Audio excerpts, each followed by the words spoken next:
All right, ready to get started here. Round number 2 of match play at the PWBA Storm Sacramento Open at Steve Cook's Fireside Lanes in Citrus Heights, California, just outside Sacramento. We've already bowled 8 games of match play this morning, 8 more games this afternoon to determine our final 4 for the Stepladder finals tonight at approximately 6:30 p.m. Pacific time. I'm Lucas Wiseman of Bowl TV. Thanks for joining us today here. Bowl TV on Extra Frame. Live coverage of the PWBA Tour. Standings coming into these final 8 games. Christina Wendell of Kingston, New York, who's your tournament leader by a very wide margin, sitting at plus 682. And Christina leads by 247 pins. So a pretty wide lead for Christina Wendell going into the final block of match play. Rocio Restrepo, second place at plus 435. We've got April Murphy and Missy Parkin tied at plus 425. Alicia Current, plus 404. Tania Falbo, plus 386. Samantha Shaden, plus 373, and Natalie Cortez at plus 372. So you got 4 players within 53 pins of the cut number. But you got a lot of players who still could have a chance to sneak into the top 4 if they bowl a big block here in these last 8 games, with 30 bonus pins available for each win, 15 bonus pins for a tie.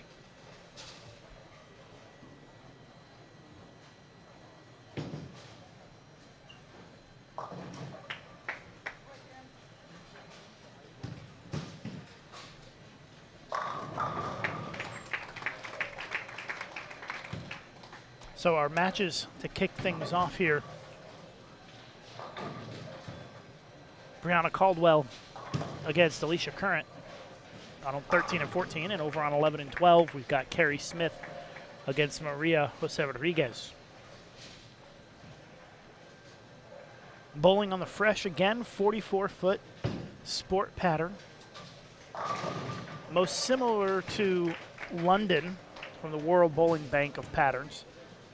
Not quite the same, but it is the most similar to London. And we really saw the ladies challenged in the first 8 games of match play this morning. There was a lot of thinking going on out there on the lanes, trying to get matched up and throw strikes. You can see Alicia Current playing a little bit right on that shot. It's kind of a tough place on the lanes to play. At least it has been. Anything right of 6 is pretty tough.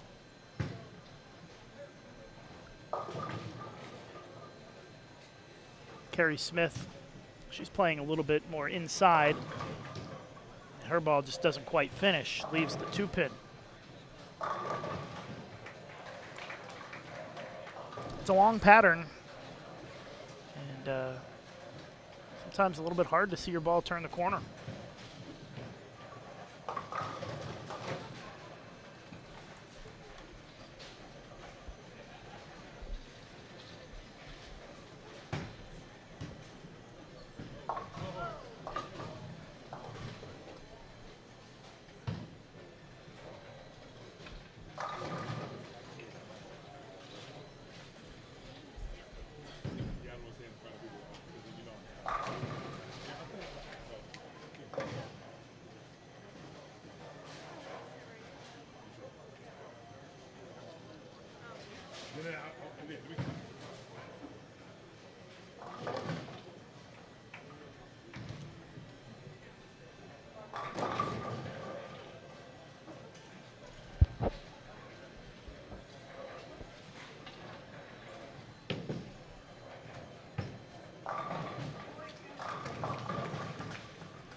Maria Rodriguez coming up a little light on that shot. A little off balance, leaves the 2-8.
Rodriguez, high on that shot, leaves the 4.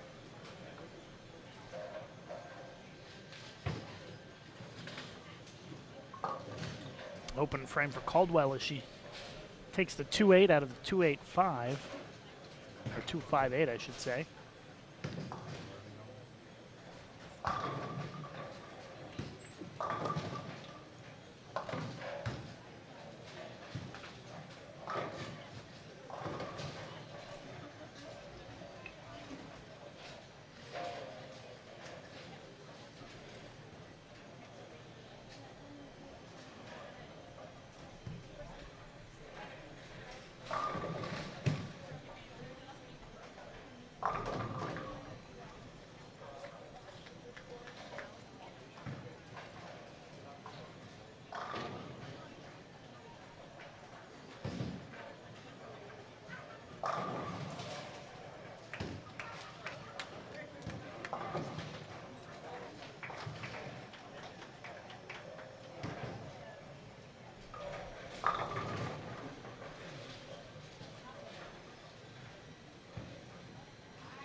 Ten-pin lead for Current against Caldwell.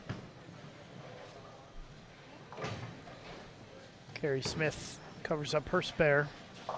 She trails by 19.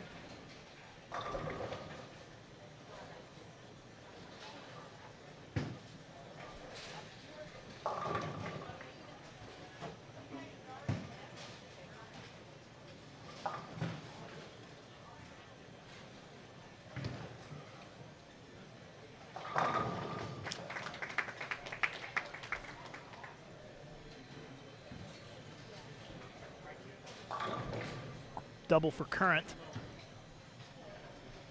Extends the lead to 20.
Caldwell working on a double.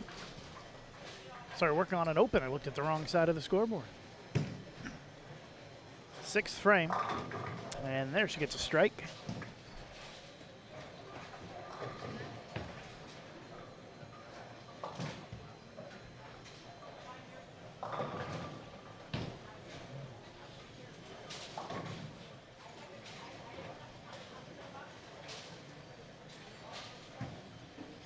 Pretty big lead for Alicia Current on Caldwell this game.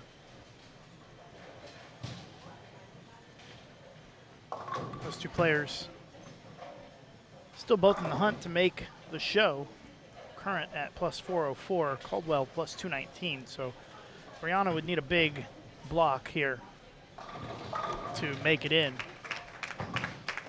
Current with her third consecutive strike.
Smith comes up light, leaves the bucket.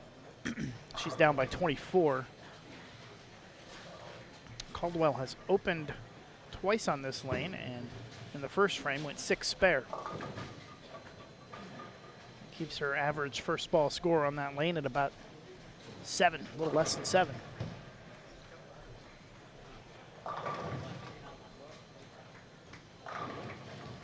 She struck every time on the left lane.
Carrie Smith trying to rebound after the open, leaves an insulting 8-pin.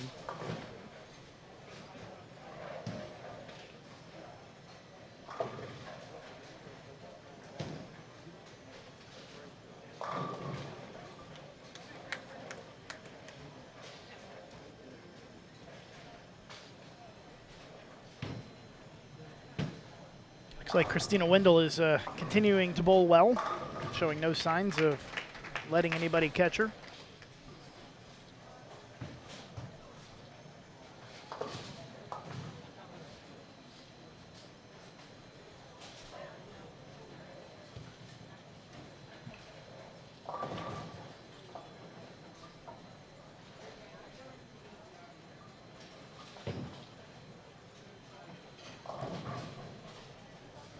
Wendell's going to be at potentially in the 230s this game. Maybe 240s, depending on how she finishes in the 10th frame. Alicia Current continuing to strike here, 6 in a row, after starting with 3 spares.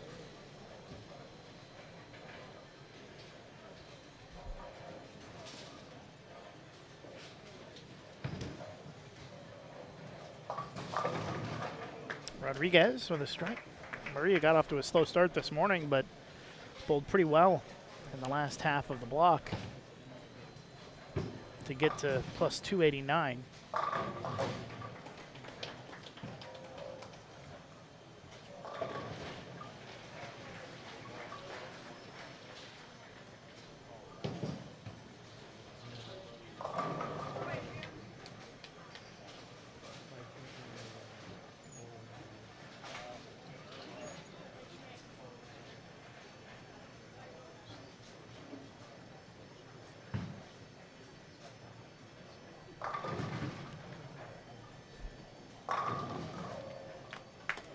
double for Rodriguez. She can still shoot 247 this game. A couple of frames to go. Caldwell finally found a way to strike on the right lane and now has turned it into a triple.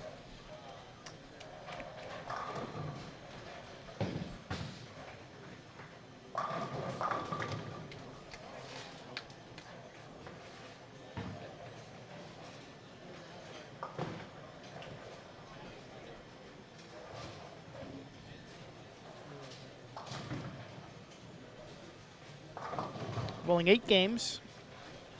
First 7 are the remainder of the round robin, and then game 8 in this round will be the position round. And I believe we're going to have 1, 2, 3, and 4 on our featured pairs for that position round game.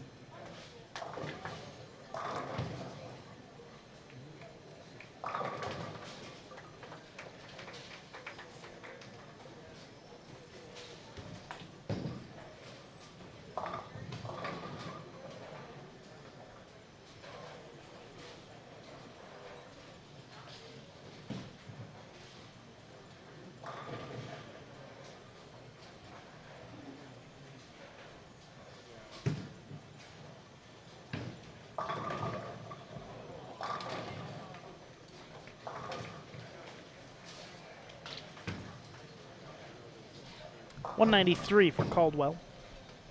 Current can punch out for 268.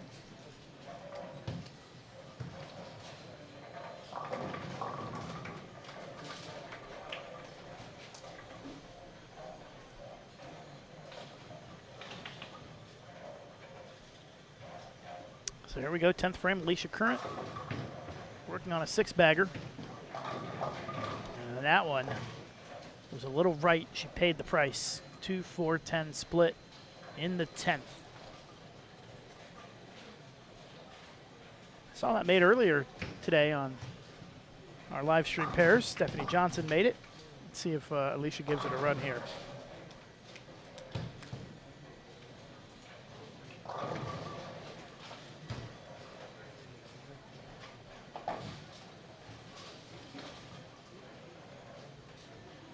You know she's going to go for it. I'd say the odds are probably 60-40 she makes it.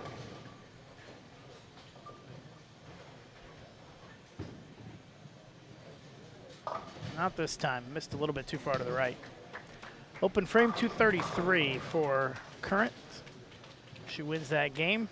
Goes plus 63 for the game. Gets her to plus 467. Rodriguez with another strike. 3 in a row for her. She can still get to 247 this game. And our tournament leader, Christina Wendell, with 248 if she strikes on her fill ball.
246 for Maria Jose Rodriguez.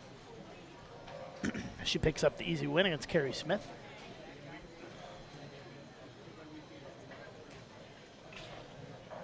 Score's not too high first game across the house.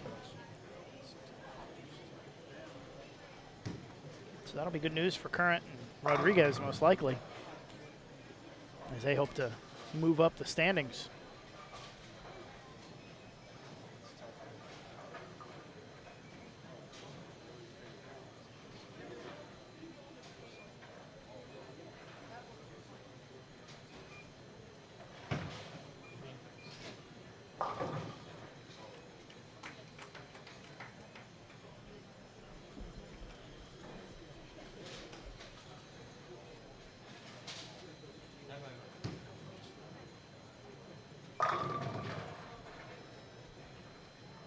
Looks like Christina Wendell's going to be coming to our featured pair for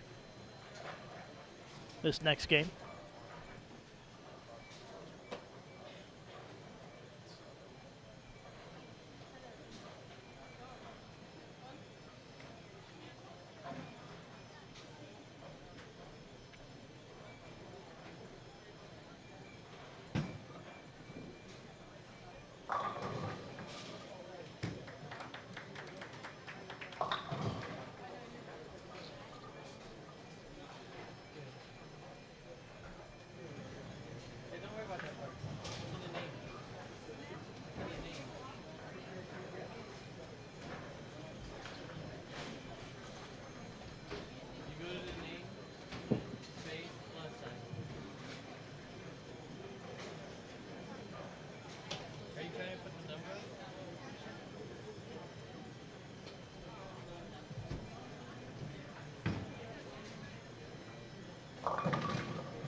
Looks like April Murphy defeated Samantha Shaden 179 to 166. Pretty low scoring game there.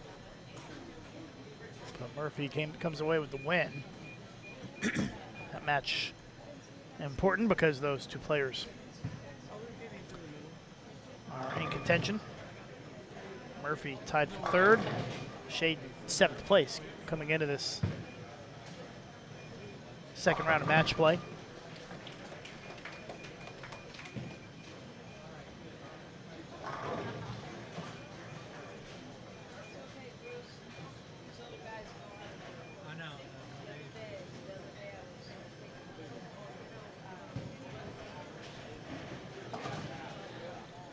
We've got Natalie Cortez against Alicia Current on 11 and 12.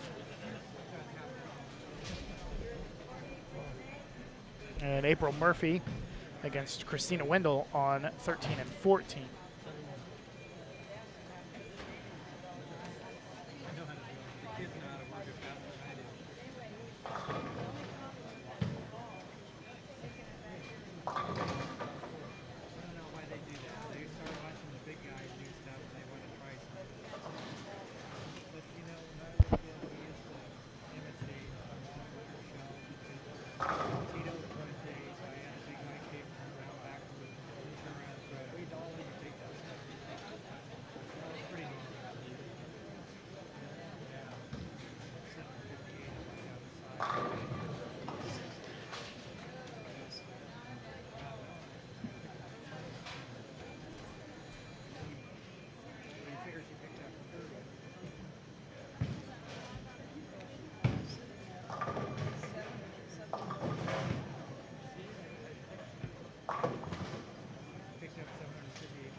All right, so finally ready to get started here.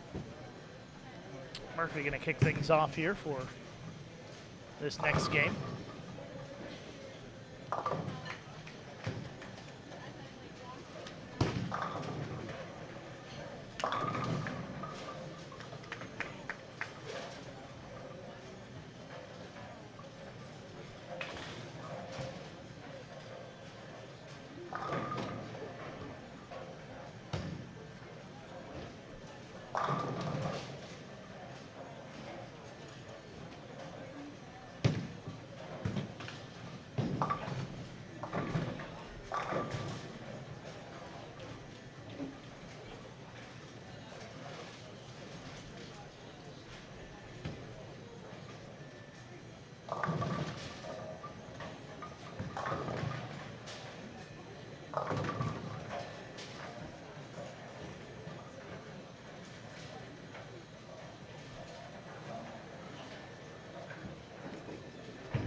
Well, since I know by now everybody is tired of hearing my voice, we've got someone else for you to hear from, Britney Hamilton, joining us now. Hi, Britney. How are you? Good. Hello, everybody. Well, you're not bowling right now, so that's not a good thing. Yeah, a little disappointing yesterday, but it's all right. Live and learn. It looks like the pattern is pretty tough this week. 44 feet, plays pretty long. Yeah. It's looked even tougher today than it did yesterday. But just talk a little bit about the pattern and how it played for you yesterday in qualifying. Yeah, I mean, the pattern is definitely pretty tough this week. 44 feet is pretty long. It definitely played a little deeper, and, this house is high friction as it is. So, they broke down pretty quick with all the people, 5 people on a pair. And, we had to get pretty deep, but the fronts went, and, you kind of got, lost in a trick zone. Sometimes it hook early, and then you catch some pairs where they hooked a lot down lane. So it was a very different pair to pair in here, and the high end, low end played very differently. So it was a little confusing at times. I think you've been here watching most of the day. They look about as tricky or trickier than they were yesterday, don't they? Oh, yeah, definitely. The scores are definitely a bit lower today, especially for these 16, because they bowled really well yesterday. I think only having 2 people on a pair is making them break down even different, a lot different than yesterday. Not as much action, not as many balls going down the lane, so the breakdown is a little slower, and they look really tricky out there. April Murphy against Christina Wendell. Christina is she is kind of blowing away the field here, plus 758. Yeah, she's in the bowling lead. Amazing. I don't know how she's doing it. Yeah, she's up by 260 pins or so on the field. Missy Parkins second at plus 494, and then Rosia Restrepo plus 478, and Alicia Current plus 467 are your top 4 right now. And I see that Christina is from Kingston, New York. Is that anywhere near where you're from? It is not. Okay. I'm honestly not exactly sure where in New York that is, but that's not near me. Heard Christina's name quite a bit lately, however. I believe she just broke the record at the New York State women's tournament, the state tournament for the women. She bowled really well out there. Well, that's what the new PWBA Tour is all about, having a chance for all these very talented women to have a chance to showcase their talents. Yeah, absolutely. There's definitely a lot of new faces in here for people to see, and I think that's great for the tour. You have some veterans, you have a lot of new people.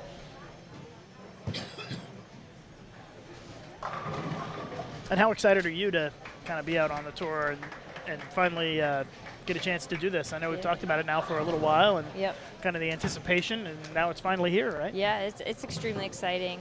With the tour ending in 2003, I was so young I didn't know a whole lot about the tour then. You're probably still in diapers. Maybe not quite. Not quite.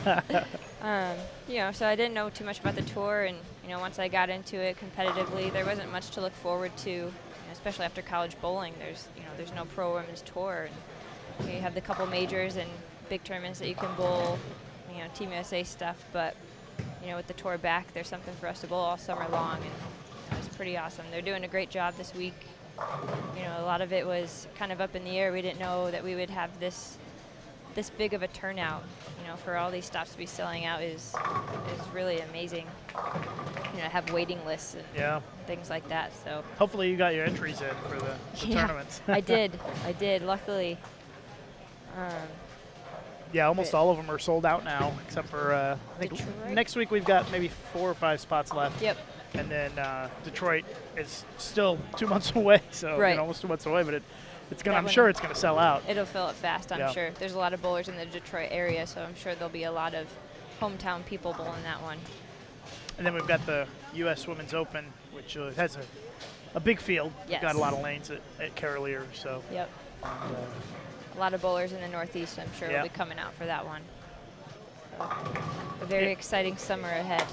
Especially with the buzz that's been growing with the PWBA, and I think that the fact that this stop, the Sacramento stop, sold out really helped to spur the entries for the other ones, because it was kind of like a feeding frenzy at that point. Everybody didn't want to get shut out. So. Everybody started to register for everything. They all filled up so quickly. And it's amazing you post that there's only a few spots left, and within 20 minutes they're all gone, it seems like. Yeah, they've been going fast, but that's a good thing. That shows that the women are supporting the tour, and that's important. And it's going to be an interesting couple of months here. Are you planning to bowl all the stops, or I think you have one that you might not? Yeah, right? I'm not bowling the Minnesota stop. It's a long summer, just need a break. Yeah, sure. Take one off. Are you going to be flying to these stops or driving, or what are you doing? Yeah, I'm flying to just about all of them except for Detroit and the U.S. Open, since they're so close for me. Okay. But everything else is a flight. Yeah, because you're all the way on the East Coast, so a little bit of a haul to get to Lubbock, or especially out here. Yep. Those would be some long drives. I think some of the ladies have actually driven all the way out here and are going to drive to the different stops. I think some of them are planning to just kind of travel the entire summer. And I know some people for the Midwest stops are just going to kind of stay in that area and drive to those ones. With them all being Kansas, Texas, the Lucy down in Houston. Everyone can kind of stay in the central area and drive to them all. That would be a long summer, being away from home. Yeah, for sure. It's going to be a lot of fun, though. We've got a lot of great cities we're going to visit, and if they're all like we had here in Sacramento, we're going to be in great shape. The crowd has been amazing. The turnout of the fans is what makes this even better. The place was packed last night. It's filling up as the day's going on today, and people are cheering, and lots of clapping going on yesterday, especially as it came down to the wire for the cut and whatnot. The Pro-Am last night, it was 2 hours late, but everybody stuck it out and waited, and that was a ton of fun. Everyone had a blast at that. Yeah, I was here last night when you guys, I assume you bowled. Yes, I did. And when everybody was out there bowling, and everybody was having a good time. It was a packed house, sold out Pro-Am. So sold out tournament, sold out Pro-Am, everything sold out. Yeah. And Steve Cook, who's the proprietor here, he has not stopped smiling all week. Yeah, he said he had never seen as many people in this bowling center as he did last night. Yeah. So that's a pretty cool thing. Lots of people here, standing room only. It really was. It was hard to get through the bowling center. It was, especially with the bowling bags and. Yep. Yeah, very tight spaces in here. You know, the thing that really encouraged me the most last night when I walked out and saw the Pro-Am going on was some of the very young girls that were bowling. They were. 5, 6, 7, 8-year-old Yep. girls out there, very excited to be able to bowl with you guys, and that's got to be kind of cool for you as an athlete to have those girls who are looking up to you as a kind of a role model, and they're excited about the sport, and that's kind of what it's all about, right? Right. Yeah. No, that was a lot of fun. There was a lot of younger girls out there, and they were really excited to meet everybody, and going up to everyone and getting autographs and pictures, and just to be able to talk to them, and to put smiles on our faces, smiles on their faces, and it's really nice to see that kind of support, and hopefully our future PWBA bowlers out there. Actually did bowl. She's right in front of me right now. Her name is Sapphire. Oh, nice.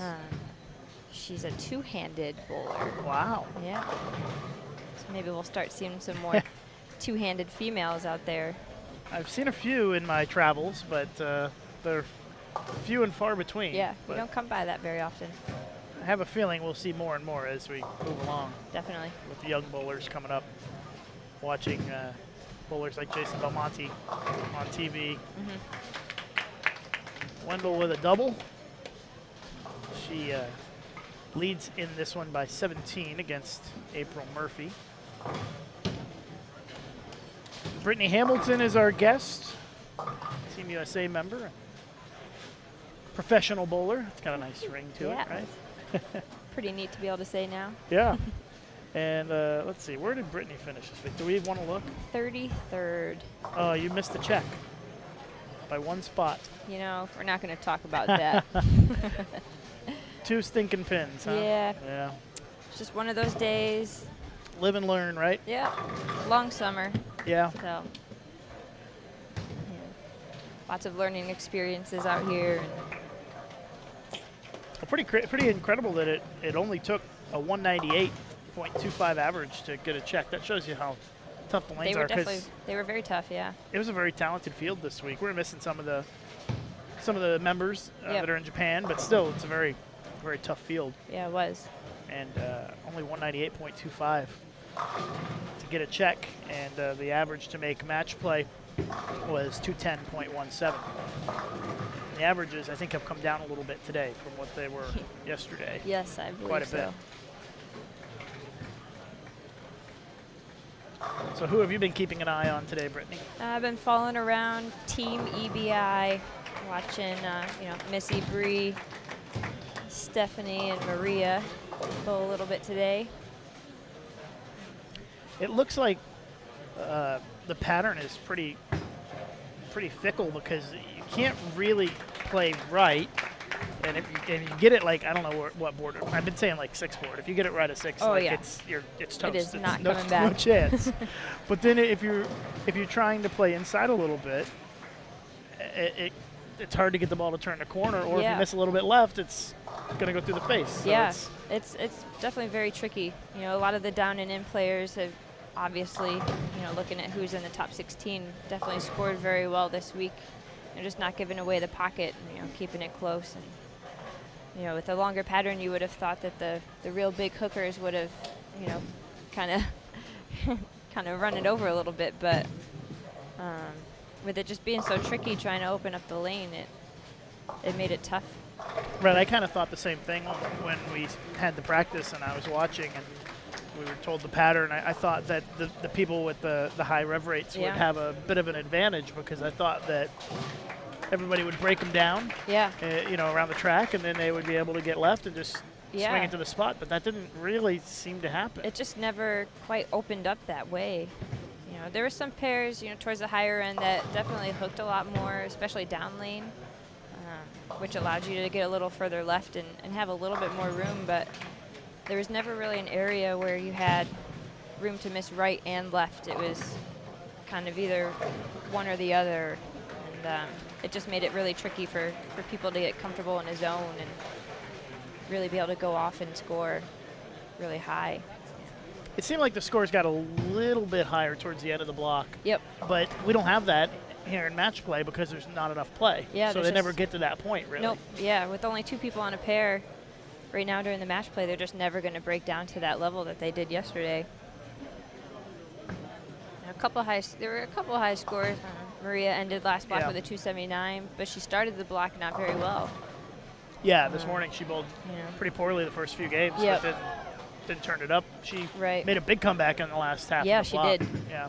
When last I looked at the standings this morning, she was about plus 77, and then I look at the end of the block, and she's plus two something. Now she's plus 365. Yeah. And right in the mix to maybe make the show. Yeah, you know, the bonus pins with the match play is huge. You know, you can make some big moves with that. You know, winning matches is key on Saturdays in the round robin. And it certainly doesn't seem like anybody's going to catch Christina Wendell.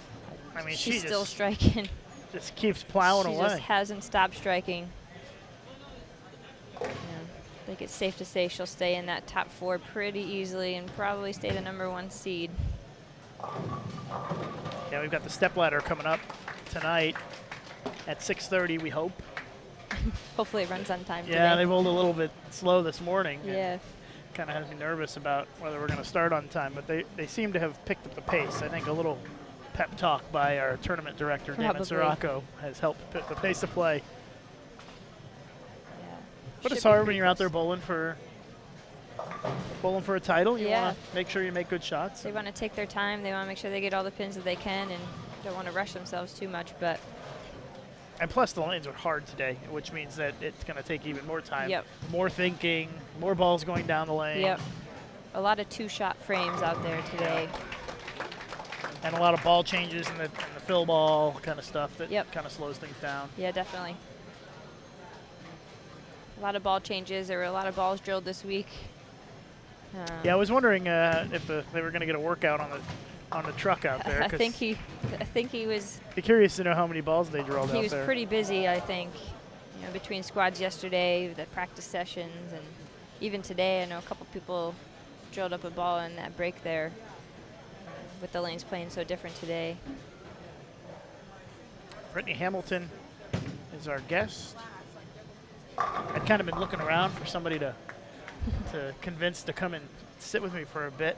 It gets kind of lonely over here sometimes. Yeah. So I was glad that you agreed to come over and do it. Lucas looks so lonely. Well, it's hard, especially during qualifying for these tournaments. It's one squad, so everybody's bowling. Yep. So can't Yeah, really. can't get anybody. Yeah, can't get anybody, but I know you'd rather be out on the lanes. Oh, absolutely. But like I said, it's a long summer, a lot more stops, so Next week's another tournament. That's the good thing about having a tour again. It used to be that you have the Queens and the U.S. Open, and if you bowled bad, that was it. that was it. Now we got it every week. Moving on to next Friday. Another tournament, new day, new weekend. And then we're heading to Lubbock next week. Lubbock, Texas.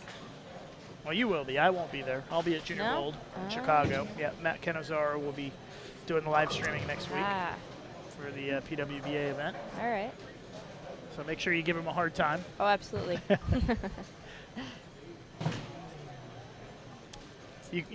When the bowling center is that quiet and somebody misses a single pin, everybody's head Everybody turns. knows it. Because everybody knows.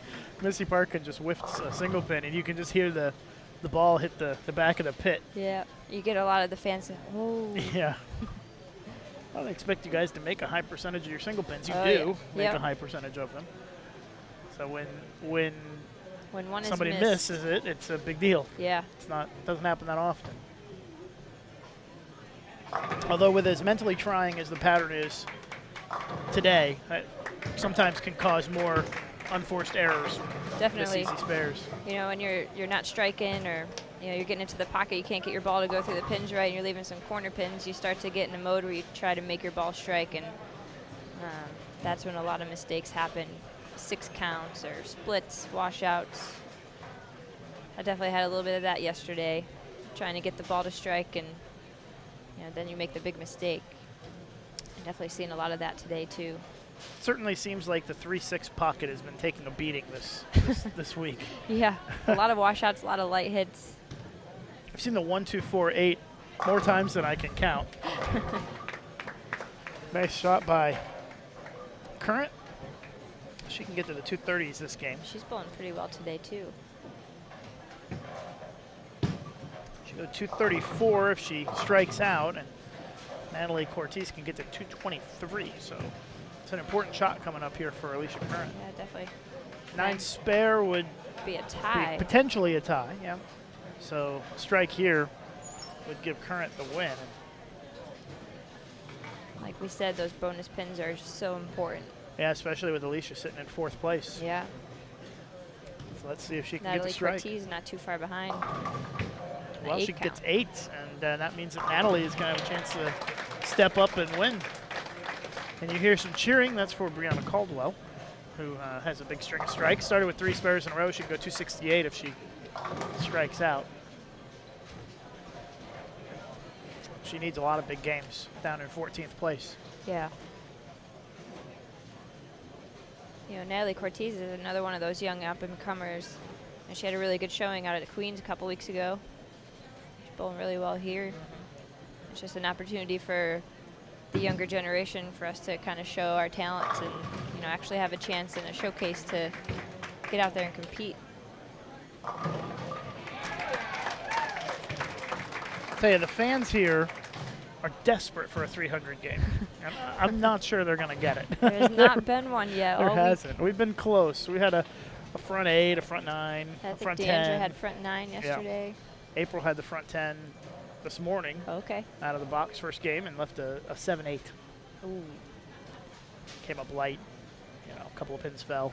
Yeah, I saw, you know, a lot of people coming up light and leaving some funky spares out there. So the pins here fall a little funny at times. And Brianna gets the loudest cheer I think I've ever heard for a 268 game.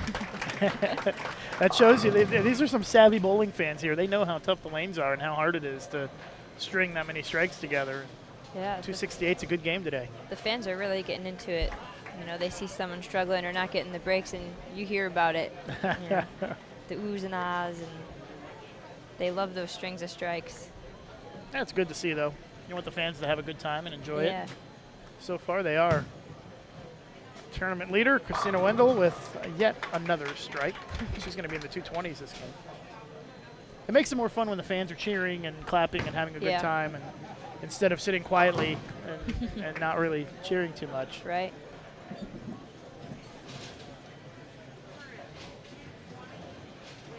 So I saw your parents were here this week. Are they going to try to make it to a lot of the stops? You know, they're going to probably make it to a couple later on. They would like to be at all of them, that's for sure. They usually get to most of the tournaments that I'm bowling, but it's a lot of traveling this summer, so you know they're going to get to what they can. Right now, they don't have anything else booked, but well, they can always watch on Extra Frame. I'm sure that they'll be at a few. And absolutely, yep, they have their membership to Extra Frame, so they'll be watching that every weekend. Well, hopefully you'll make a few shows. And definitely, that's the plan. Give them something to watch. Yeah. While I'm out here. Well, Natalie didn't quite get it done in the 10th, 7 Yeah. spare 7, so she loses by 23, 220 to 197. And Christina Wendell is easily going to win this game against April Murphy. April's up there too. This game's going to hurt her a little bit. Yeah, she's in 5th place and shooting 160. It's not so good. I don't know what Maria had last game. She was down on the high end. She's bowling now on 17. She's plus 366 or 386. She didn't move a whole lot either way.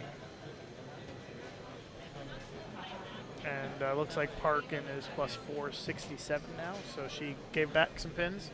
Yeah. To make things a little bit closer. Yeah, scores are pretty low right now. Yeah, having a big game can really move you up the standings pretty quick. Move you up a lot, Yeah, like I bet Brianna will move up a pretty decent amount with that 260 game. Right. May move up 3 or 4 spots in one game. Never know what can happen. The standings fluctuate so much. 16 games.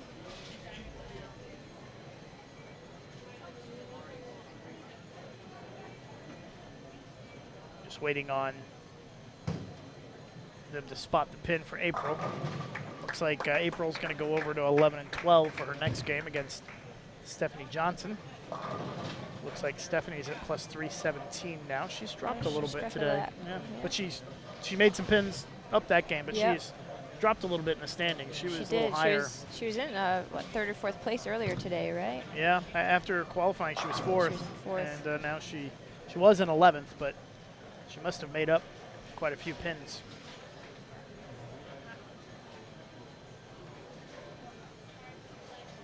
So we're waiting on April's single pin to be spotted here.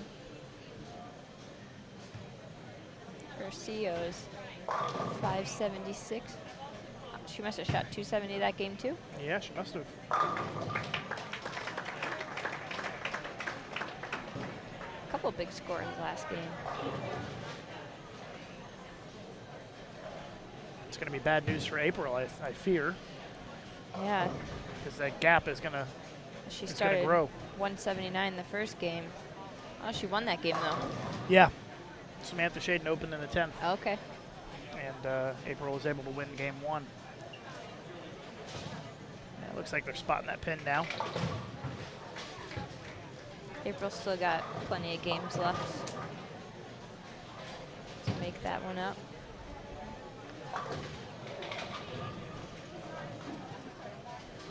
It's getting even more and more packed in here every minute that goes by. I look around and the bleachers are just about full now, and Yeah, getting full. people are standing. Yeah, no seating room left, it looks like. Yeah, it'll be interesting to see how crazy it is in here for the Stepladder finals tonight. Yeah, hopefully a lot of people, that were here last night kind of come out again and we can get a pretty loud crowd in here.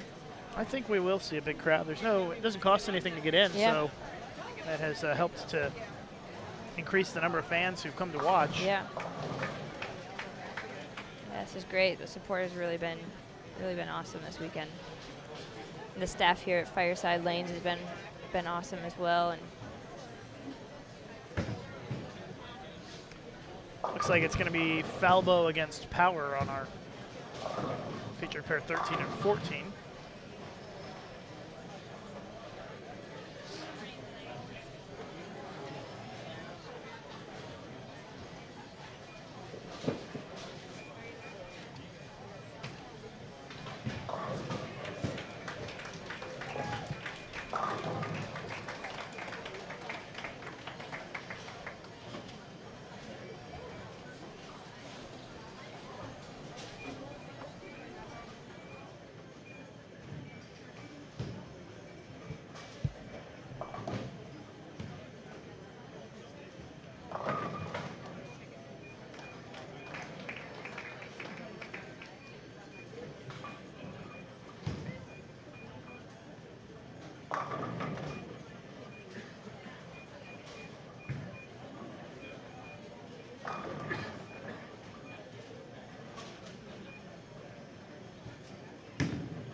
All right, our third game of this round underway now.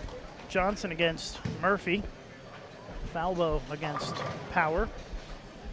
April just sent a messenger to kick out the 10 that first frame. I'm sure she'll be pleased with that. She seemed pretty relieved to finally get a strike. If you're just joining us, we're live at Steve Cook's Fireside Lanes, PWBA Storm Sacramento Open. I'm Lucas Wiseman along with Britney Hamilton. We'll go ahead and say future PWBA champion, Britney Yes. Hamilton. I like the sounds of that. But for now, we'll say Team USA member, which is a pretty good accomplishment in itself. Not too many people get to say that. Yeah.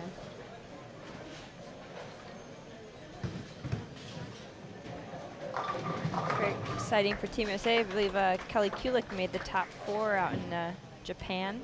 Yeah, I saw that today, that she made the show, and I think Bill O'Neill made it as well. Yeah, I think On so. the guys' side. Yep. That's big money out there. That's 80 grand for first place, Yeah. US dollars. Yep. It's that's why Kelly's not here. Danielle McEwen, Shannon O'Keefe, Kayla Johnson, Aaron McCarthy. Yep, Aaron McCarthy. Those are the Team USA members out there. A lot of international players are out there also that would normally be here.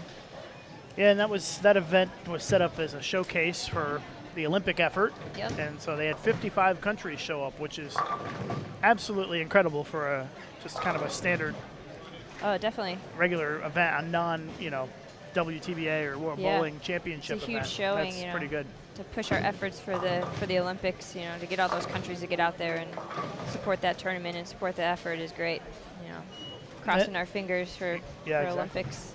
And I saw one of the Japanese men made the show, which is even more important because it will help to garner even more attention for the bowling efforts. Yeah, that's great. If you're not aware, bowling has been put on the short list for the 2020 Olympics by the Tokyo Organizing Committee. And that short list those federations will make some presentations next month in Tokyo. Then they'll make the final decision as to who gets in, and we've got our fingers crossed that it's going to be bowling. That would be just amazing to be in the Olympics. That's what everybody kind of dreams of, and we've been hoping and praying for a long time to get that opportunity, and to be on the short list is huge and another step in the right direction for the sport of bowling. Yeah, the goal is to be in the Olympics permanently, but take baby steps, I guess. Take what we can get, and let's hope that it works out, because if bowling gets in the Olympics, that's a big boost for the bowling industry as a whole, because a lot of governments will start funding bowling programs, national teams, that in turn will lead to more revenue for bowling ball manufacturers and bowling companies, which in turn will lead to bigger prize funds and more sponsors and more money, and everything just kind of rolls from there. Some people say that it's not that important for bowling to be in the Olympics, but I argue that it is very important for the health of the sport. And I can relate it to gymnastics. My mom owns a gymnastics school in Florida, and every 4 years when the Olympics come on and they show the USA gymnastics on TV, her enrollment counts go up immediately following that. Yeah. So it definitely has an impact. Definitely. So let's hope hope people seeing the sport and stuff like that. People want to get involved, and could lead to more sponsors and bigger companies wanting to get involved in the professional organizations, and that would just help the PWBA tour as well. So fingers crossed. If you're just joining us, Britney Hamilton is our guest.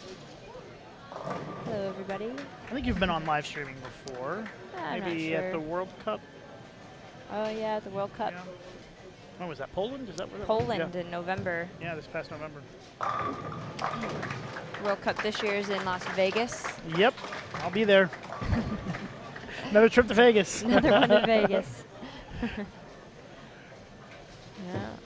That's all right, though, because the World Cup usually is in some pretty small bowling centers, which means that the squads it's just an all-day event. Very long day. But the good news is that there's a lot of lanes at Sam's Town in Las Vegas, so it's It's going to be a pretty easy That'd one be to, good for to you. do. Exactly. You won't be stuck in the bowling alley Yeah, all day. I won't be there from 8 a.m. until midnight every day. Those were long days out in Poland. Oh, What was for it? sure. Was it 14 lanes that we bowled on? Yeah, 14 12? or 16 or 12. Something. Yeah, it was not I'm very not sure many. what they had. I forgot. It was 5 squads each day. I know that. And that was a lot. It was a lot. Long days. Well, we're moving along here in our match play. This is game number 3. Stepladder finals coming up tonight at 6:30 Pacific time.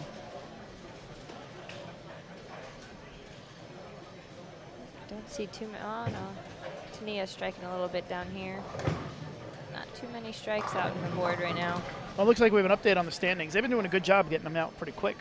Christina Wendell, plus 812. Shake that off. Rocio Restrepo, plus 576. So that just shows you the vast difference between first and second. Yeah. And now Alicia Current is third at plus 517. Missy Parkin at plus 467. April Murphy drops to fifth at plus 400. That game didn't hurt her too bad last game then. Tania Faldo plus 375. Maria Jose Rodriguez plus 366. And we got a host of people within 157 pins. So I think all those people still have a chance to make it in. I think that once you get down to Carrie Smith, Anne-Marie Dugan, Kimberly Power, and Megan Kelly, it gets pretty tough. They have a more than long ways to 250 pins out of fourth. That's pretty tough. Yeah. Not impossible, but given the scoring pace. Yeah, that'll be hard to make up that many. But, 100, 150 pins right now really isn't all that much with the amount of games that are left. 6 games, 5.5 now. Yeah. A lot of time for people to make up some pins, so. Well, right now, if it ended at this moment, our show would be Wendell, Restrepo, Current, and Parkin. But we still have 5.5 games to go, so yeah. We'll see how it plays out. Lots of new names up there in the top of the leaderboard.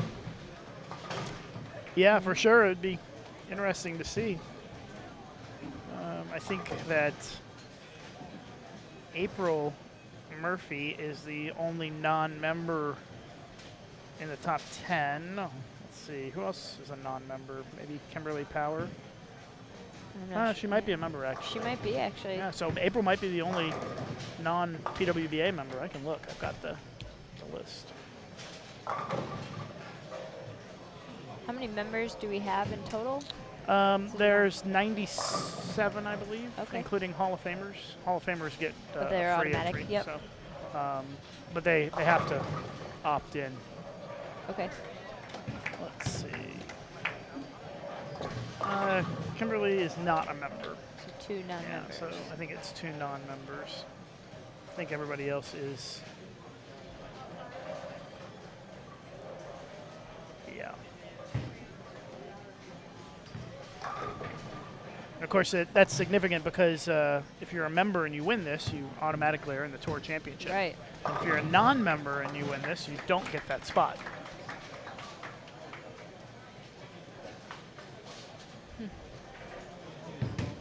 So another good reason to be a member. Definitely. Plus, you save $100 on entry fees if you're a member. Yes, for each that's tournament. nice. Try to keep those expenses down through the summer. Yeah, adds up.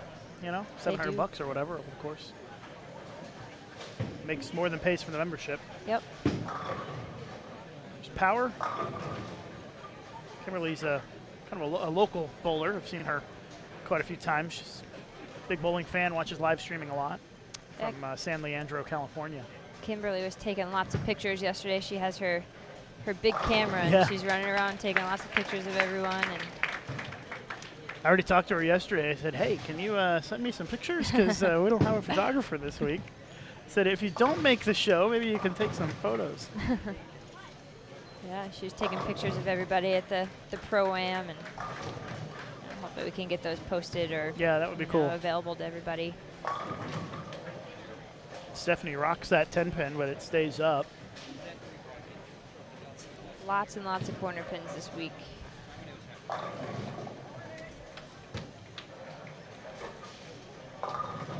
Well, the good news is next week is a new challenge, a new bowling center, new pattern. Yep.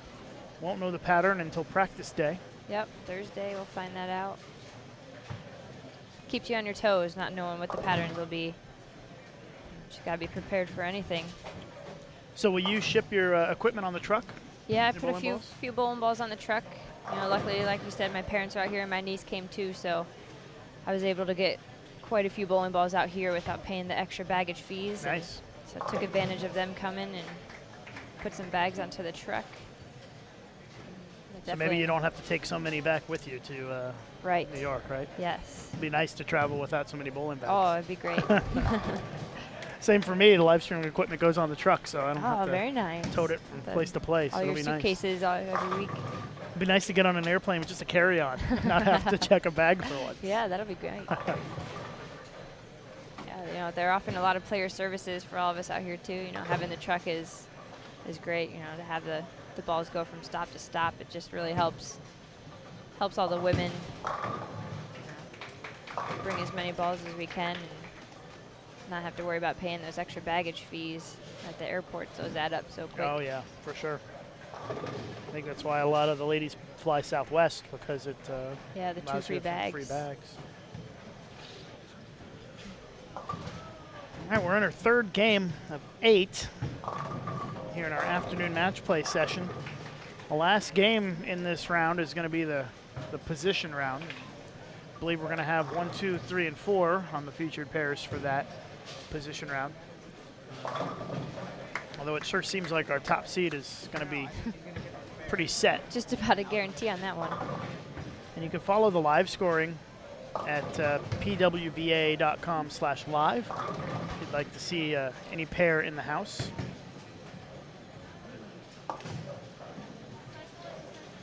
Looking down towards the high end, it looks like Christina has another string of strikes up on the board.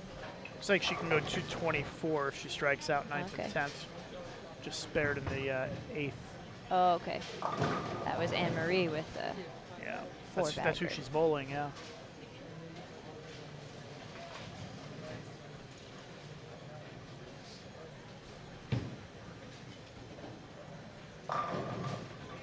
It's like 25 and 26, our most popular pair on the live scoring, and that's that one's done. 225, 158. S defeated A. It's hard to tell after they clear the names. S defeated A. I'm guessing that Shaden defeated as Beatty. As Beatty. Falbo trying to rebound after the split in the 7th. Still leads by 25 against Power. Leaves the 2-5. Tania's bowled really well this weekend. Putting on a really good showing. Again, for that younger generation of bowlers.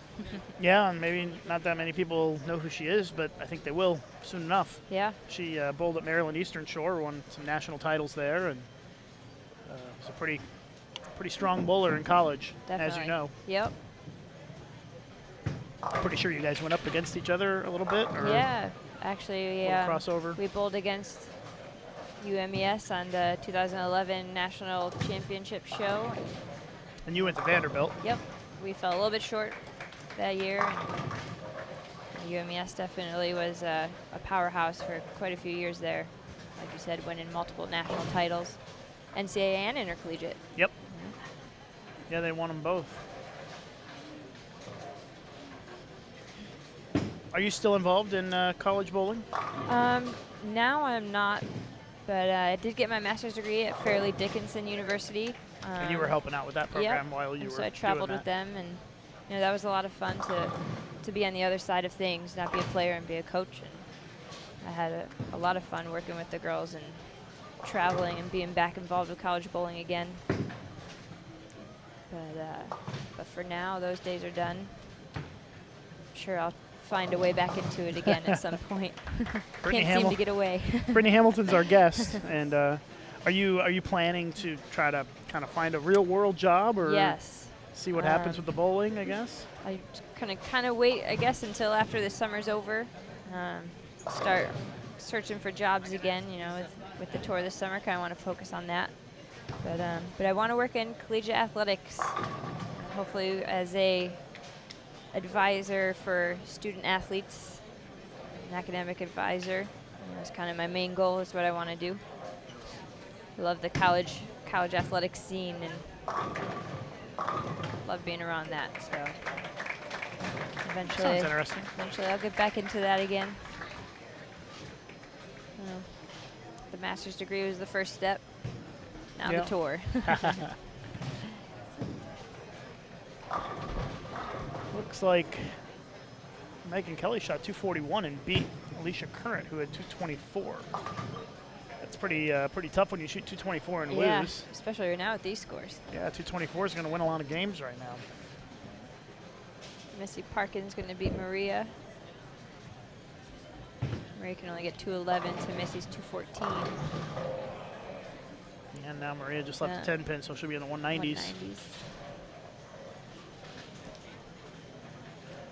That could shape up to be an interesting position round. Yeah, Natalie Cortez can strike out for 248 down there. She's down in 9th place at plus 346. That would put her right back up in there again. Those bonus pins are so huge. 30 pins is a lot. And Maria just missed the spare, by the way. Oh, no. You hear that sound? Yep, the O's. Yeah, you hear the O's. I did see a lot of corner pins missed this week. The approaches are a bit slick, especially in the corners, and a lot of women are having trouble keeping their feet under them for those right side spares. Yeah, I noticed that during the practice on Thursday. I came out to shoot some video, and right when it got started, and it seemed like a lot of the women are having problems with their sliding, too much slide or not enough. I don't know what it was. I think they, from what I heard, they just resurfaced the approaches last week. I think that can make them pretty slippery. So they were pretty slick. They didn't have a chance to get worn back in again, and like I said, the corners especially are very the area slippery. with less traffic, I guess, would make it a little bit more slippery. Yeah, I think when you resurface wood approaches, they get really slick. Yeah, and it's really hard to get all the dust up, and it just makes it even slipperier. You can almost bowl in tennis shoes and still slide. Definitely. I saw a lot of people changing their soles on their shoes, trying to control their slide.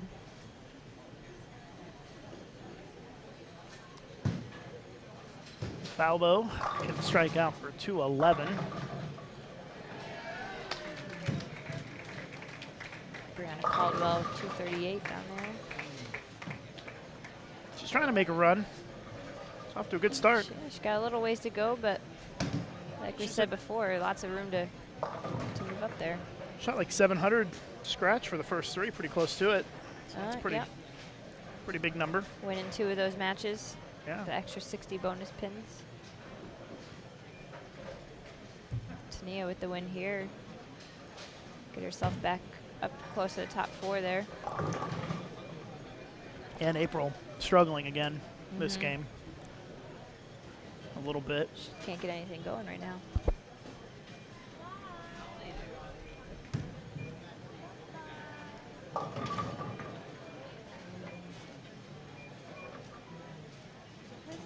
You know, one thing I've noticed watching bowling for as many years as I have, it seems like the ball speed on the women's side keeps getting higher and higher. Like the women keep finding a way to get more and more ball speed. I don't know if you've noticed that too. Yeah, but like you look at April or Tania and some of these ladies, they throw it pretty hard now, and that's there's a lot of women out there throw the ball pretty hard. Brianna throws it pretty hard for a woman too. A lot of down and in players have a little bit higher ball speed. The higher rev players tend to be a little bit slower. They can open up the lane a little bit, but overall the speed is definitely getting a bit higher.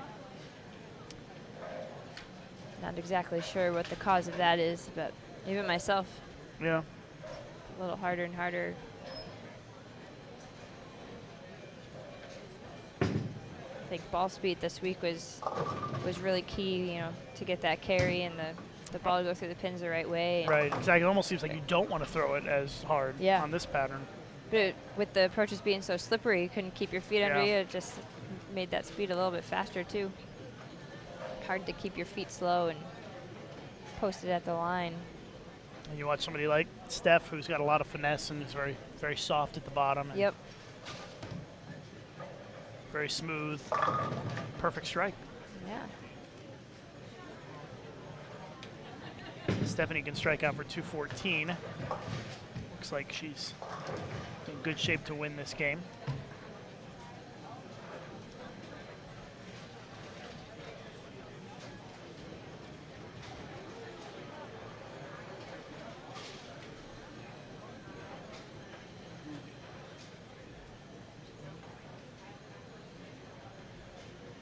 Looks like we're going to have Deandra on 11 and 12. Rocio coming down here. Maybe Natalie Ortiz. 201, 177. Falbo defeats Power.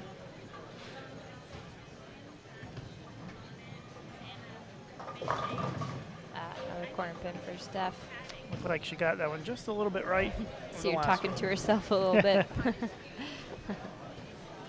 Definitely a lot of that going on. Oh, lots of that.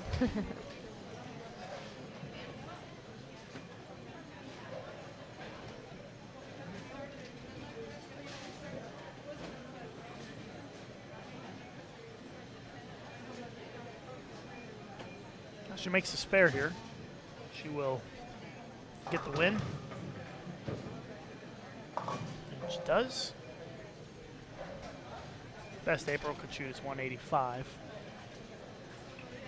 Looks like April's going to go ahead and go, which I approve. Might as well. They're the last pair to finish this game. Yeah.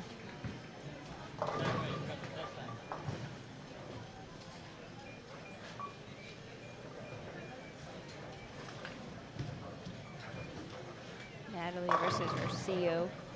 Should be a good matchup. Yeah. Let's see what their plus is. Looks like Natalie Cortez at plus 423. She had a good game last game. And then Rocio is going to be at plus 557. So she gave some back.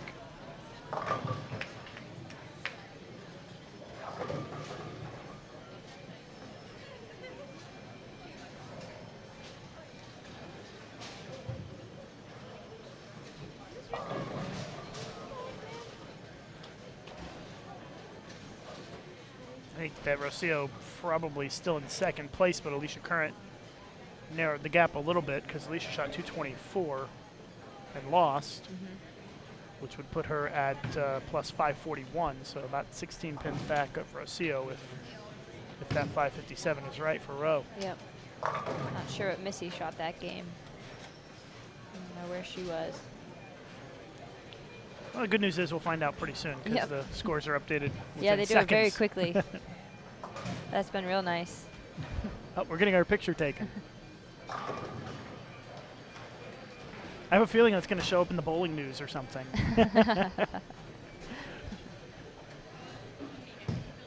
See, nobody ever comes over and takes pictures of when it's just me. So I think that you're the secret ingredient here. I'll have to come back more often. Yeah, please do. Well, I'm hoping I don't have to come back I know, here too often. yeah. You'd rather be on the lanes bowling, and I Yep. have a feeling you probably will be spending a lot of time out there bowling. It's a lot of games in 2 days, right? It is a mean, lot obviously, of games. You only bowled 12, but for these ladies, 28 games in 2 days is not. It's probably more than they're used to, I would assume. Oh, absolutely. And how many games do you practice a week, would you say? A week? I guess, I mean, each time I practice is probably between 8 to 10. I know you're You not just don't want bowling to specific overdo games, it. but Yeah. Usually just kind of turn the lanes on and go. Don't keep Yeah, score or exactly. nothing. But I guess each session is probably between 8 to 10 games.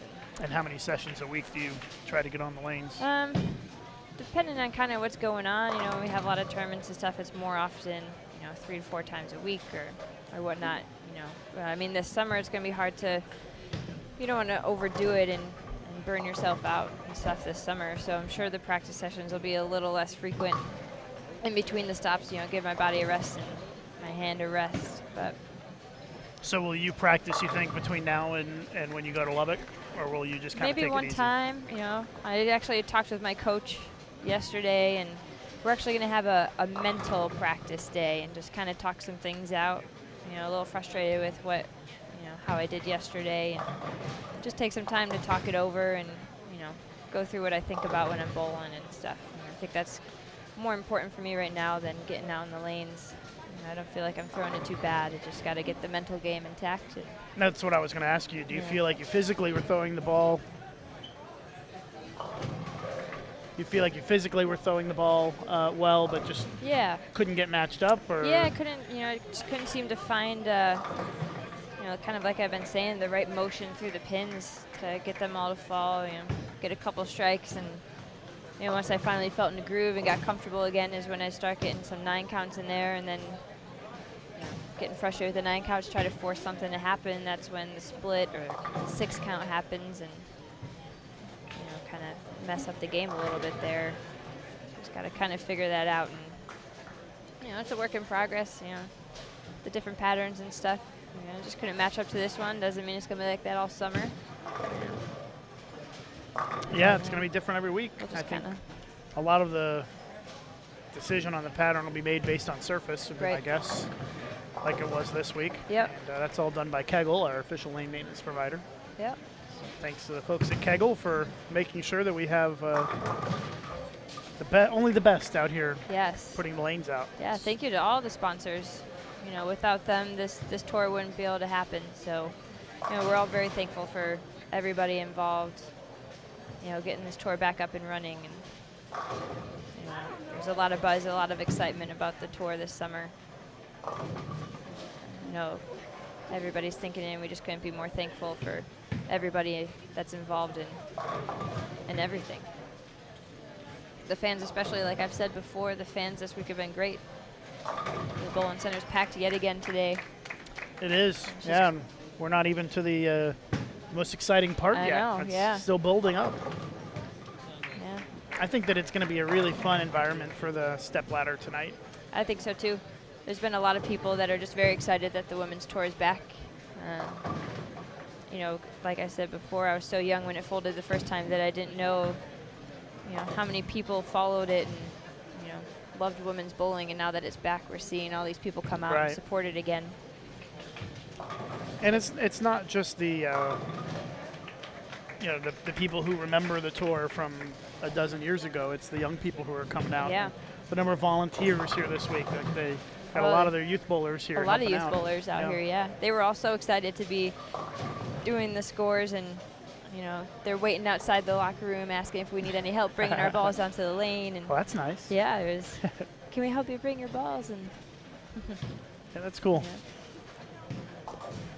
Yeah. Those kids were here all day yesterday. A lot of them bowled the Pro-Am last night, which didn't get done until just about midnight. And then they were back here at about 7:45 this morning. So they're spending just as much time in the bowling center as the bowlers are. And, the smiles haven't left their faces either. Just don't have an update yet on the standings. I think it's coming soon, because I see the big boards updated. Probably are updating the website as we speak. Yep. So we'll let you know as soon as we have it. But our matches right now, Restrepo against Cortez. It's an important match because they're both right in the hunt to make the show. Yeah. And Asbeidi taking on our number 1 bowler this week, Christina Wendell. The one who has not stopped striking. Yeah, this is she's a plus 813 now. So she only went plus one last game. Yeah. So either she shot 201 or she shot 171 and won.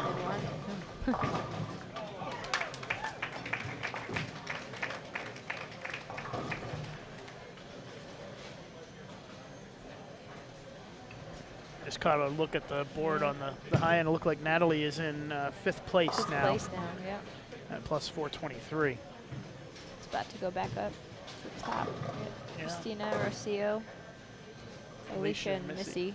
That hasn't changed. Yeah, there's like a 90-pin gap between 4th and 5th now. 88 pins. So that's widened a little bit.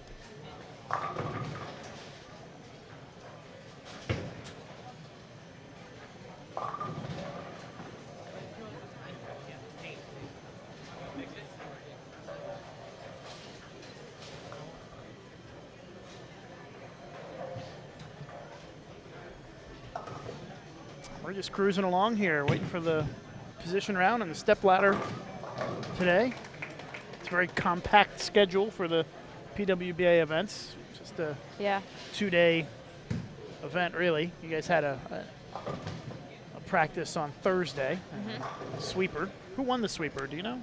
I believe it was Tish Johnson won the sweeper. It was a $2,000 sweeper they had, first place guaranteed on Thursday night, which is not that's a nice thing for you guys to have another chance to bowl. A nice bonus to have a little extra event to bowl and a little warm up for the weekend. Rocio with a great shot. Rocio from Columbia bowled at Wichita State and throws it very well. And I know you've seen her a lot over the years. Yep. Various events. She's bowled for the national team in Colombia since 2003. Wow. She won a medal in the World Championships in Malaysia in 2003 when she was like 15 or 16 years old. I did not know that. Yeah.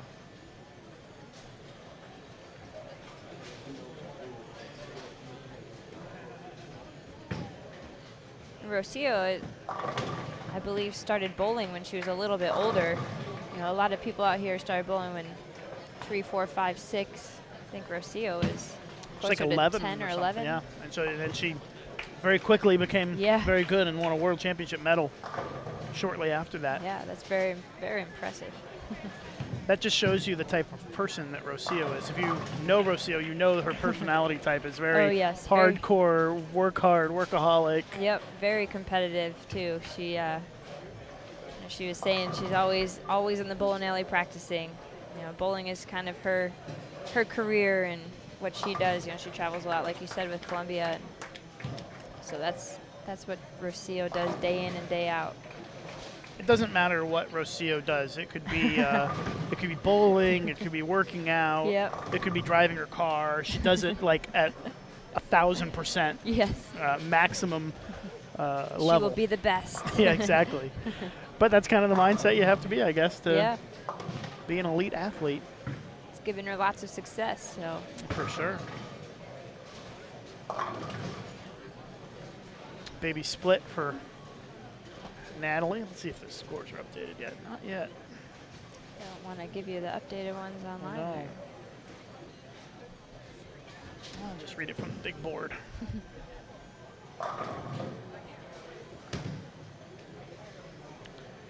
So Christina Wendell plus 813, Rocio Restrepo plus 557, Alicia Current plus 541, Missy Parkin at plus 511, Natalie Cortez plus 423, that's 88 pins back of the cut.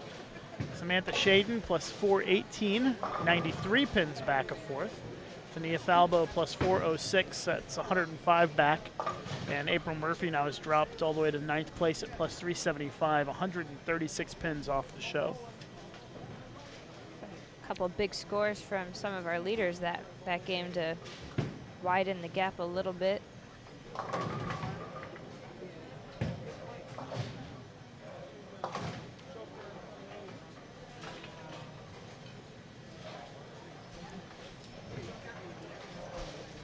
Yeah, it sure seems very likely that Christina Wendell will be in good position, most likely on the top seed, unless something completely ridiculous happens in these last 5 games. But I don't see that changing. I mean, she's not scoring great this game, but she's allowed a game. She's allowed. Yeah, she's allowed one bad game. She's got enough of a cushion that she can afford to give some pins back and not have to worry too much about it. Right now, Deandra is leading Christina by 5.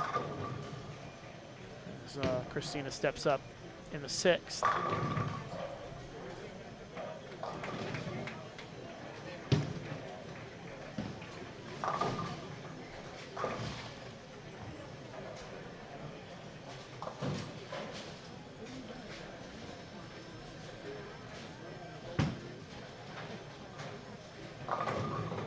It's really cool to see the fans get so excited over seeing some players, running up to take some pictures or, looking for a specific player for an autograph. And it's really neat to see and be a part of. And that's one great thing about the way that this PWBA tour has been set up. It's not it's not set up as like a 1 week event where you bowl for like 5 titles. It's Right. set up to be an actual tour where you go across the country to different bowling centers, and the whole reason for that is to have a bigger footprint and be able to reach more people Right. at the local level and inspire more young bowlers. And that's why we've got so many different stops that we're doing, and I would guess that next year when they announce the schedule that maybe we'll see some new cities on there Yeah. to try to expand it. But it's going to be so hard to not come back to a place like Sacramento that has been so supportive of the event. Yeah. I don't make those decisions about where we go. Yeah, those are out of our hands. Yeah. It's nice. It'll be fun to kind of travel all around this summer, and I know a lot of the women would love to travel to some different places next summer. But like you said, Sacramento's been great. And you can't argue if they come back here again. No, exactly right. And I've been doing this for more than a dozen years now, and this is the first tournament I've ever been to in California. Oh, wow. There just aren't that many tournaments Yeah, out here. this is the first time I've bowled in California. There you go.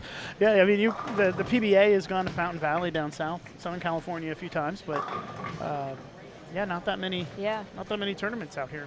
Yeah. There are fewer bowling centers in California now than there used to be, Right. so that might be part of the reason. We Same don't- thing in Florida as well. We don't get to the West Coast too often. Las Vegas is. Yeah, we go to Reno's- Nevada and there's kind of a wall up between. Yeah. It's about the closest that we get. Yeah, Reno's only 2 hours from here, but there's a huge mountain range in between. Right. Boy, Deandra misses another single pin. She's kind of struggled with those 10 pins. She's really struggled with the slipperiness of the corner over there. Oh, did Deandra bowl out of turn? I don't know, Not sure what's going on there. but I know what's going to happen. They're going to come over and look to me in a Ask second, you. probably. I don't know if it just didn't score or she bowled on the wrong lane. I don't know what happened. Okay, don't so know. it's behind. I think. Yeah, so this is the frame here. So she bowled on the wrong lane. She wasn't up yet. Yeah.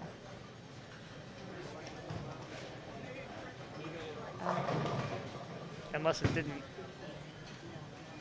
I don't know what happened. I'm not sure what happened. I don't know what's going on over there. So they just.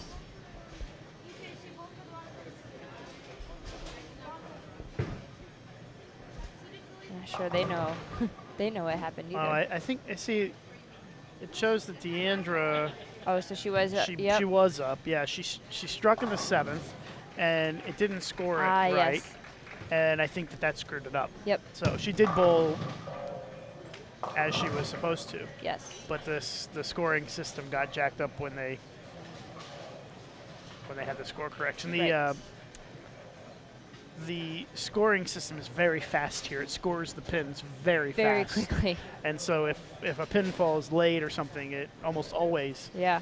Lots of scores score it wrong. corrections. Yeah.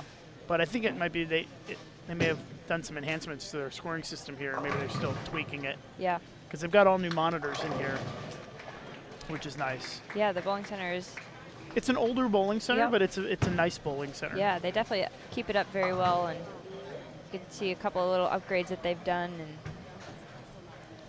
definitely well upkept.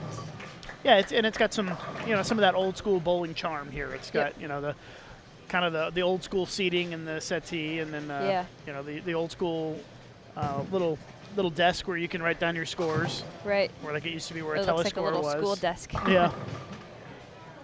And then the snack bar is excellent food here, and they got it's almost like a little diner Did environment. you try the tacos? No, I didn't, but I had an omelet this morning that was perhaps the best omelet I've had in a long time. Yeah. It was I good. was told that the tacos here are amazing, and that's what Really? people come out here for. So I made sure to try, and they were very good. Nice. Yeah, they do a good job here at this center. So if you're ever in the Sacramento area, Steve Cook's Fireside Lanes is where Yes. you want to come visit. Now, there's actually a fireplace in the corner of the Is there lounge really? area. I didn't know Maybe that. that's why they call it Fireside. I guess we know where you've been hanging out. They have some food provided for us in Yeah, there. they have been giving you guys some food over the Yeah. course of the week. It was nice. They provided some breakfast food for the bowlers. Yeah. So that they could get something to eat. Yep. It's a pretty early start. They had a little bit of food for us last night before the Pro-Am. We didn't have time to get any food after that second squad got done so late. Yeah, it was a pretty fast turnaround. Well, Rocio is leading by 28 now. No, I was right before. 18. That's what I get for second guessing myself. You see DeAndre, you could tell that ball wasn't going to get back. Yeah. You could tell the direction it was going, that it just didn't have much skidded of a a bit chance. too far. Yeah. You know, and that's what's so tricky. It just kind of catches you out of nowhere. And like I said before, each pair plays a bit different, and you know, they hook in different spots on the lane. The low end is tighter than the high end. Depending on the draw you had during qualifying yesterday, some people had to make the jump from the high end down to the low end and deal with that kind of transition from game to game. Anne-Marie Dugan with a 259. The USBC Hall of Famer. She was I got a Facebook message from Lucy Sandelin. She said that when Anne-Marie won the PWBA Rookie of the Year, most of these players may not even have been born. I got to cross with Anne-Marie all day yesterday. She did very well. She's been taking it very seriously, the return of the PWBA. She's been in the gym a lot and getting ready and spending a lot of time preparing herself for this. Yeah. I think at Queens she kind of made a comment that it didn't seem like she was going to be traveling to a whole lot, and talking to her yesterday, she's traveling to them all. She signed on with Brunswick at the Queens and got herself a ball contract again and ready to roll. Yeah, she's not sure. She said, I'm not sure how much longer I can do this for, so I'm going to take advantage of it while I can. She bowled great at the Queens, too. She did. Yeah. Got the experienced players, you know, competing with the youth still is.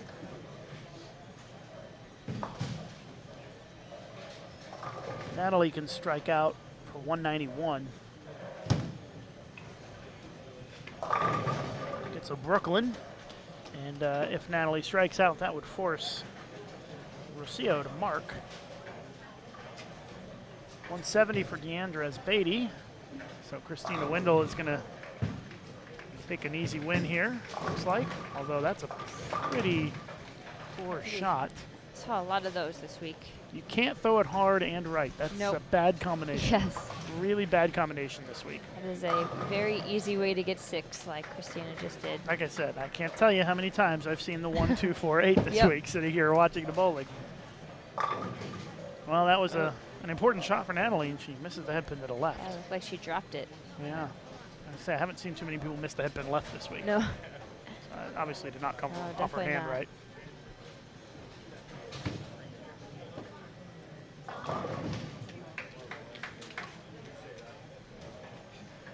Is that 215 to 214 down there? Yes, it is. Missy on the short end. She bowled Alicia. Current defeated Parkin by a pin.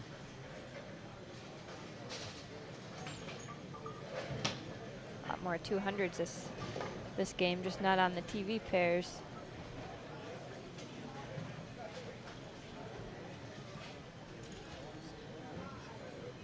Christina going to be in the 190s, 191 with a strike as we wrap up game 4.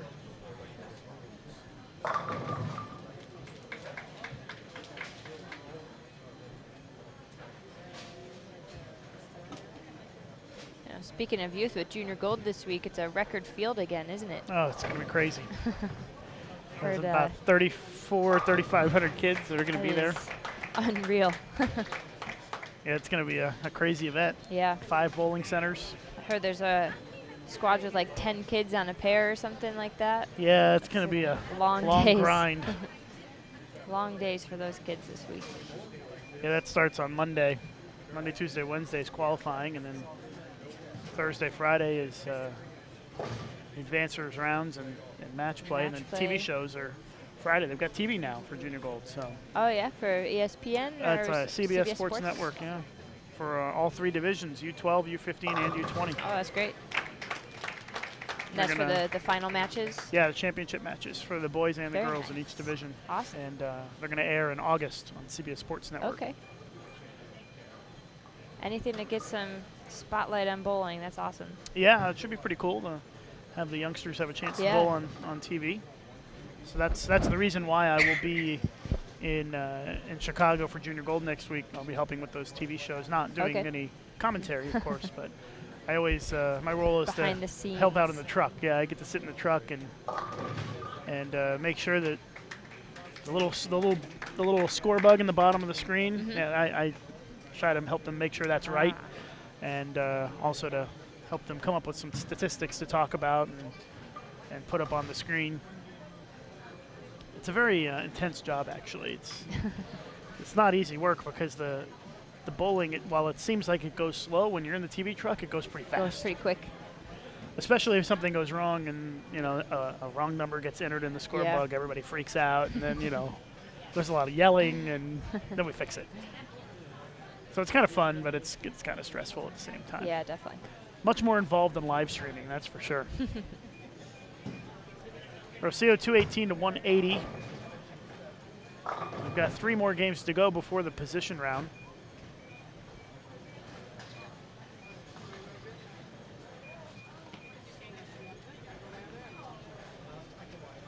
See, an hour and 40 minutes to bowl 4 games. So we're at the halfway point.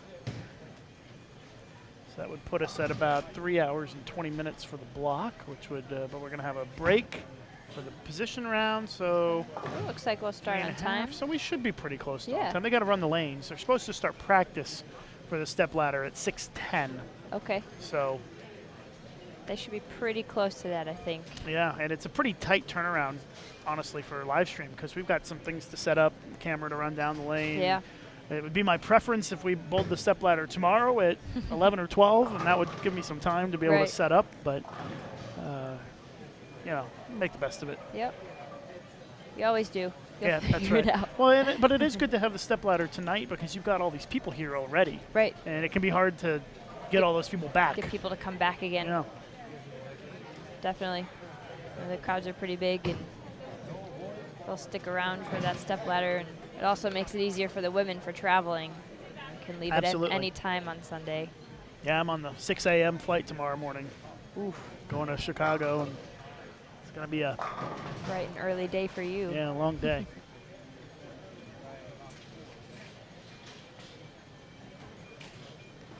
All right, so Rodriguez against Kelly on 13 and 14, it looks like. And not sure who's coming over to 11 and 12. It looks like Shaden and somebody else who's not quite arrived just yet. I'm going to guess somebody from the high end. Tania, maybe? Yeah, maybe Falbo is my guess, because we just saw April over here already. Looks like maybe Tania coming down here. I won't call anybody out, but it certainly seems like it's one person or 2 people whose pairs seem to finish last every game. That's just the way it is. Yeah.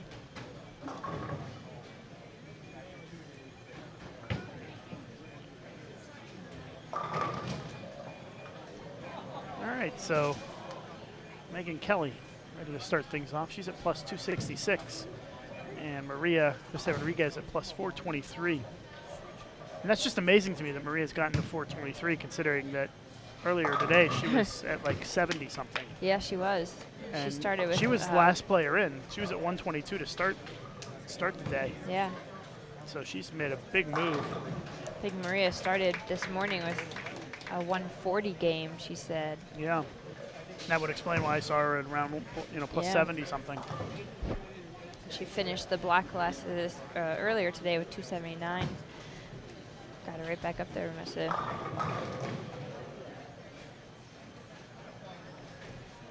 Still nothing. Yeah. I'm sure they'll update the website after this game.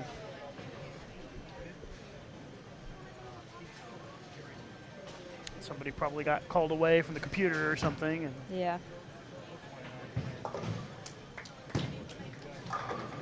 So it is Shaden versus Falbo on 11 and 12. Kelly against Rodriguez on 13 and 14.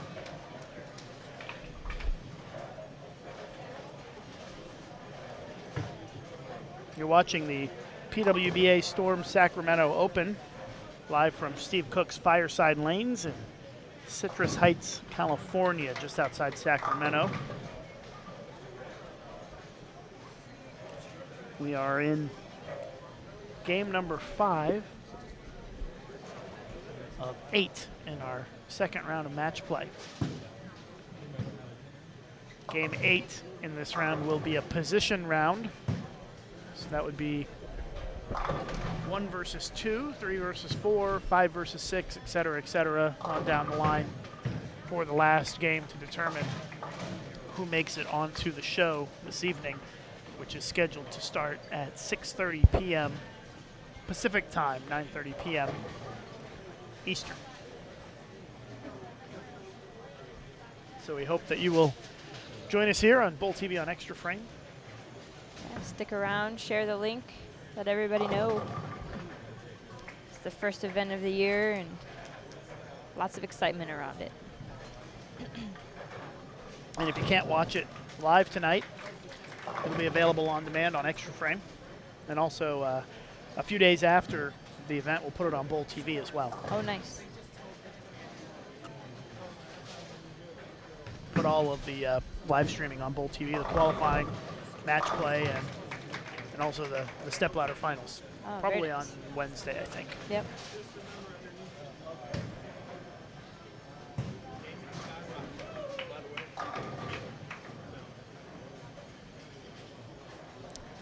Tina Falbo at plus 426, Shaden at plus 460. Got Rodriguez at plus 423. It's all pretty bunched together right there, isn't it? Yeah, there's a bunch of them pretty close. Curious to see what the standings looks like here in a minute or two. Looks like Missy's at 525 and Alicia at 575. Alicia's pulled ahead. Oh, no, she was in third the whole time. Yeah, they were pretty close, though. Yeah. But it seems like, let's see, if she's at 525 and Shaden's at 460, then that means a little bit of ground. Maybe The it's gap closed a little bit. Yeah, it got a little bit closer than it was.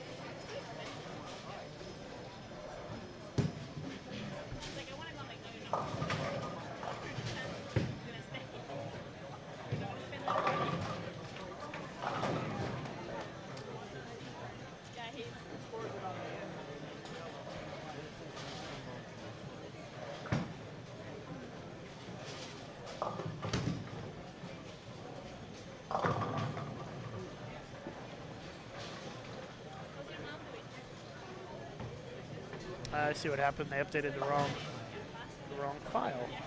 So I need to tell them to update the right one.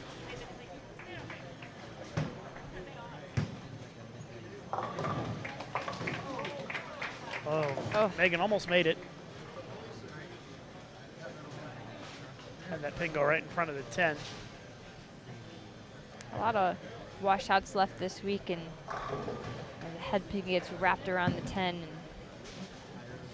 you feel like you're so perfect, and you pick it, and then it just doesn't fall. Same thing there with that 2-4-10. Your dad posted about you on Facebook. Tagged me. Oh, nice. Posted a picture of us. Thanks a lot, Steve. New career. Lucas Wiseman doing some employee training. I told him that I found some free labor walking around the bowling center. I told him I'll be Lucas's new assistant. He said, yep, for free. That's right. We'll pay in iced tea and tacos. Yes. How's that sound? From the snack bar here.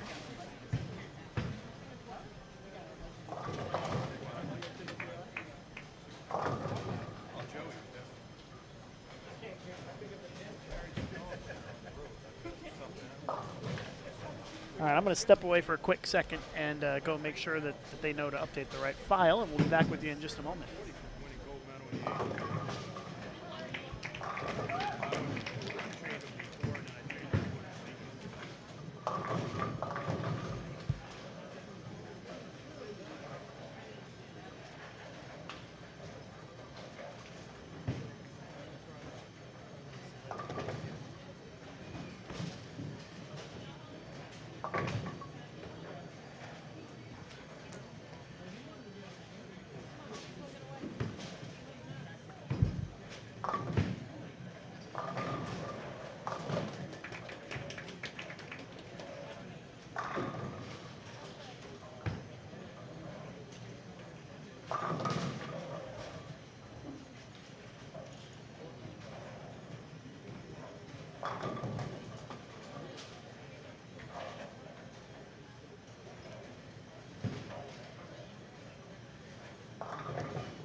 All right, well, I went over to the tournament office. We got it squared away, so now the standings are updated after 24 games at pwba.com/live. That's where you can find it. Christina Wendell at plus 834 is your leader. Garcia Restrepo plus 605, second place. Third place, Alicia Current plus 575. Fourth place is Missy Parkin at plus 525. Samantha Shaden 65 pins back in fifth at plus 460. Tie for sixth, Maria Jose Rodriguez and Brianna Caldwell at plus 423, and then Tania Falbo plus 422. So still pretty close.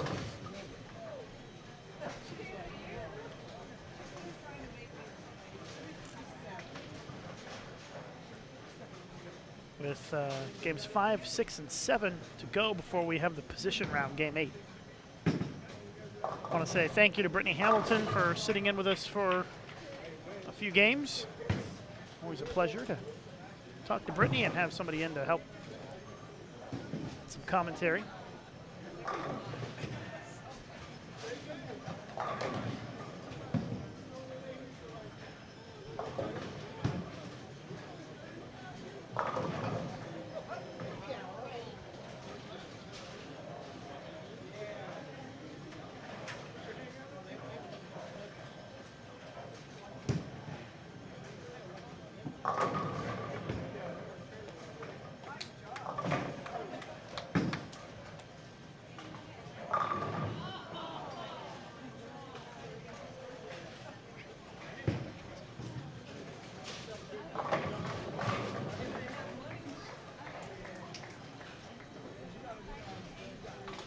Shaden with a pretty decent lead here on Faldo. Second half of this game. 46 pin advantage for Shaden. 3.5 frames to go. Rodriguez, 7th frame. Trips out the 4. She leads Megan Kelly by 29 pins with 3 frames left this game.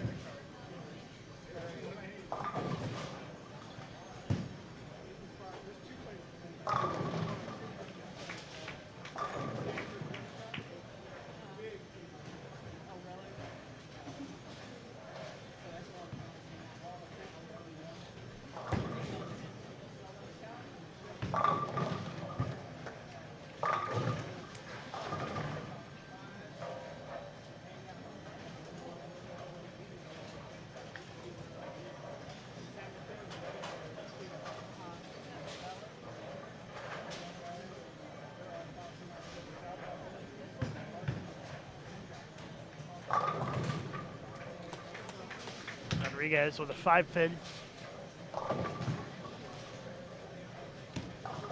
Falbo needs to regroup here. Dropped down to 8th place. She's not bowling a great game here.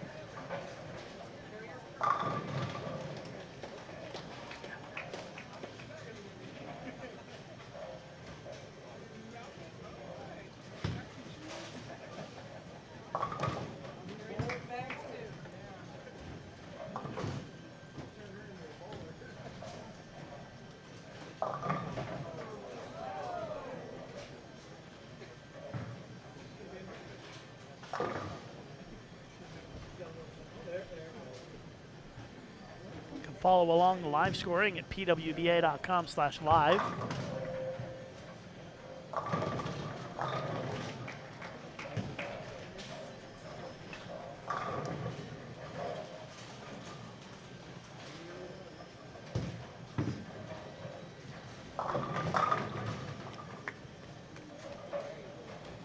Double for Megan Kelly.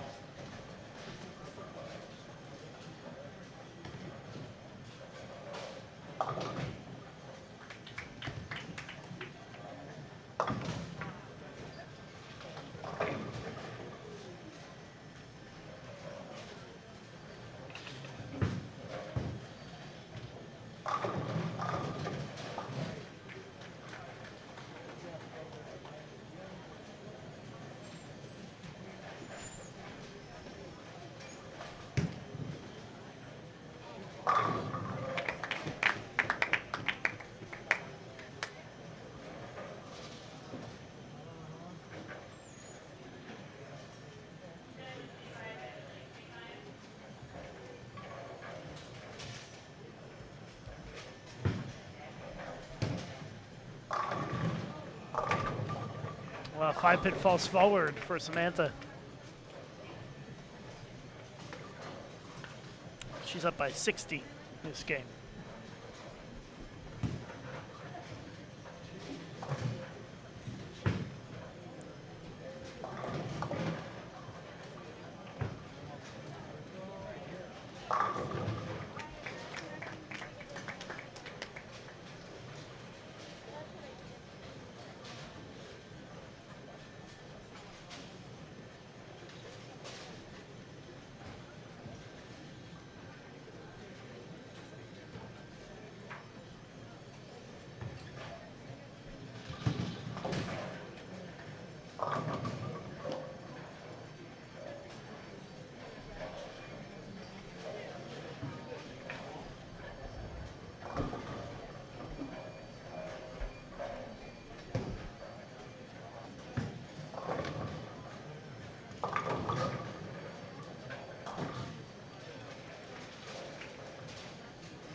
Well, Maria going to be at 196 with a strike here on the fill.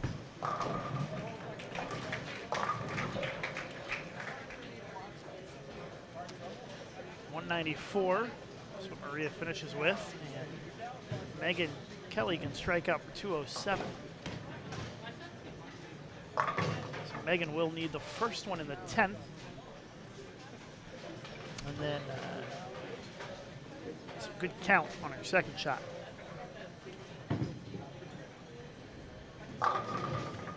She leaves a weak 10 there. 6-pin just went in the gutter and never popped back out.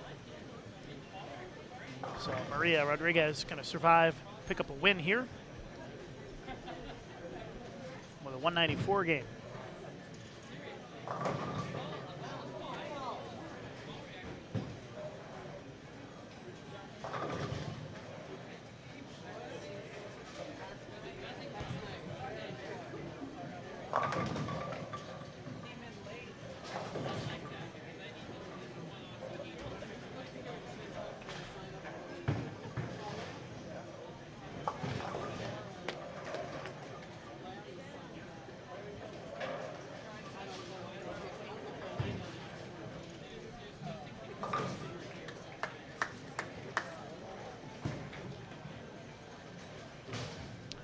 Wow, Falbo misses the 7-pin, 147. That is a real punch in the gut right there. I think that Tania's odds of making the show now have diminished greatly.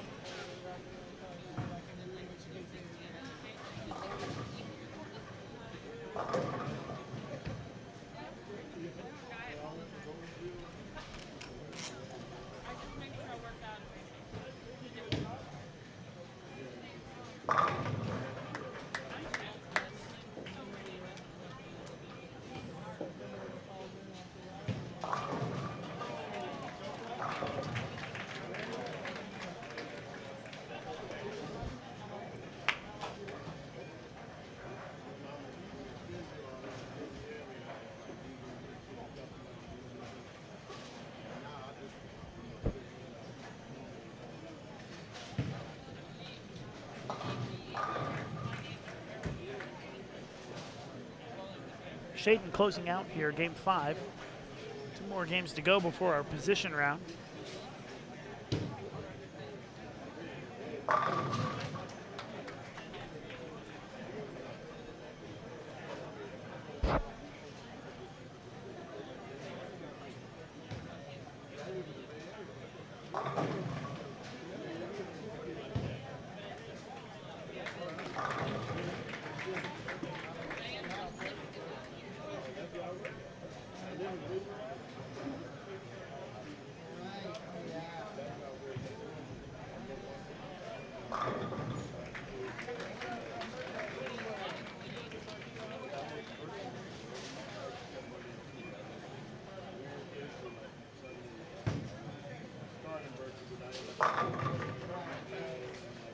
.216 for Shaden. She picks up the 216-147 win.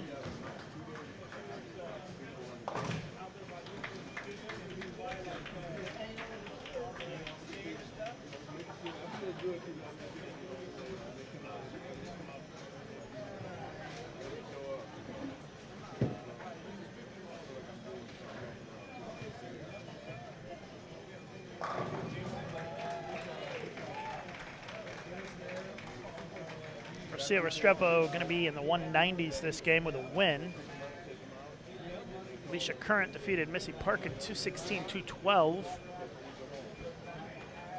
So that's a pretty significant win for Alicia, who was 50 pins ahead of Missy going into that game. So she will extend that lead by another 34 pins.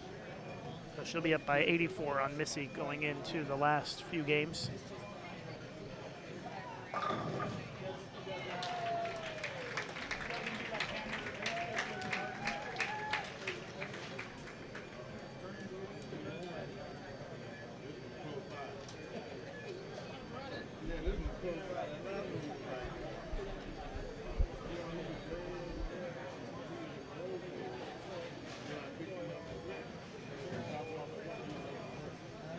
Looks like Christina Wendell has gotten to plus 910 if I'm reading the scoreboard right on lane 18.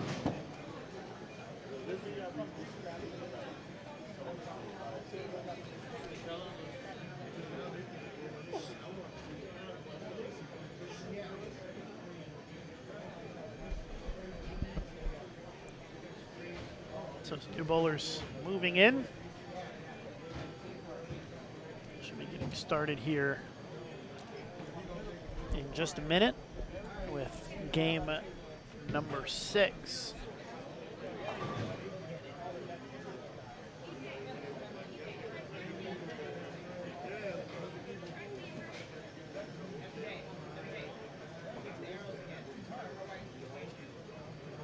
Looks like Anne-Marie Dugan against Kimberly Power on 11 and 12.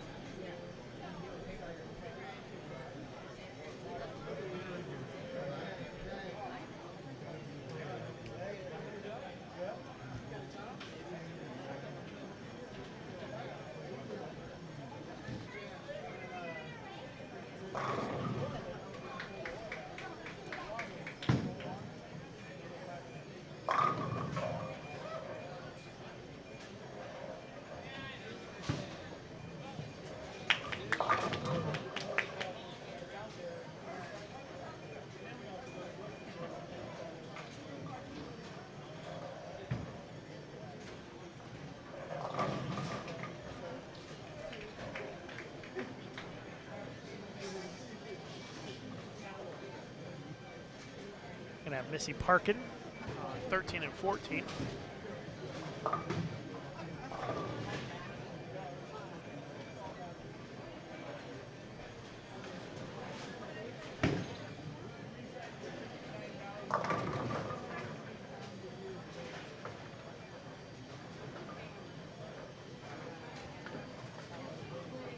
It's gonna be Missy Parkin against Carrie Smith, looks like.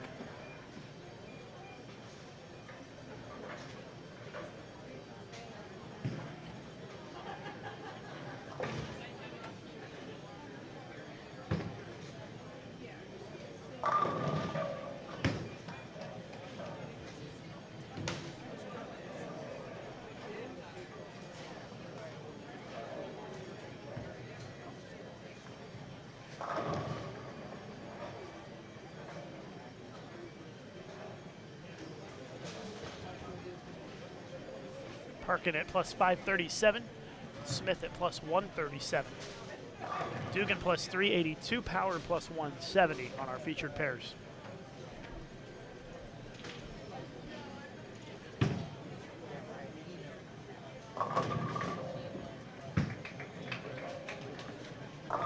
Stepladder finals coming up in 2 hours and 15 minutes at 6:30 p.m. Pacific time.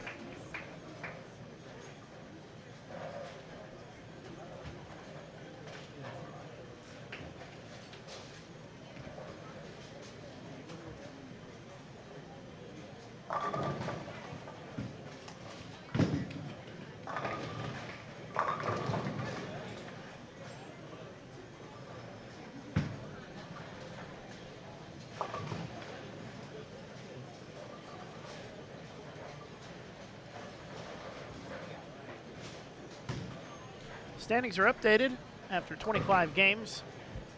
Got Christina Wendell still leading at plus 910, plus 910 for Wendell. Rocio Restrepo plus 629. Alicia Current at plus 621. Missy Parkin plus 537. That's your top 4 right now. Samantha Shaden, 5th place, plus 506. Brianna Caldwell plus 454. Maria Jose Rodriguez plus 447.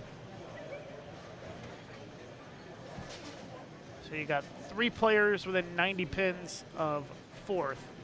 After that, it goes down to Natalie Cortez, 139 off the show. Stephanie Johnson, 154 pins behind. And Anne-Marie Dugan, 155 pins off the show, currently with 3 games to go.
If you're just joining us, you're watching the PWBA Storm Sacramento Open, live from Steve Cook's Fireside Lanes.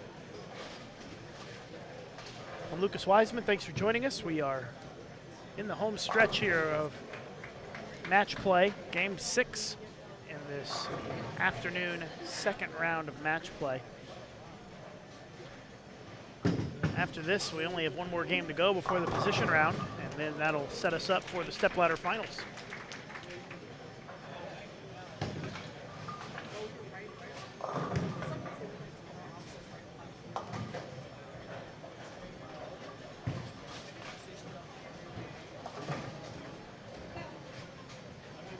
Christina Wendell is your leader at plus 910, leading by just a little shy of 300 pins on the field. So almost certainly Wendell will be your top seed for the stepladder this evening. Right now, second place is Rocio Restrepo, third place Alicia Current, fourth place Missy Parkin.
Missy Parkin, the player with the best chance to make the show on our featured pairs right now.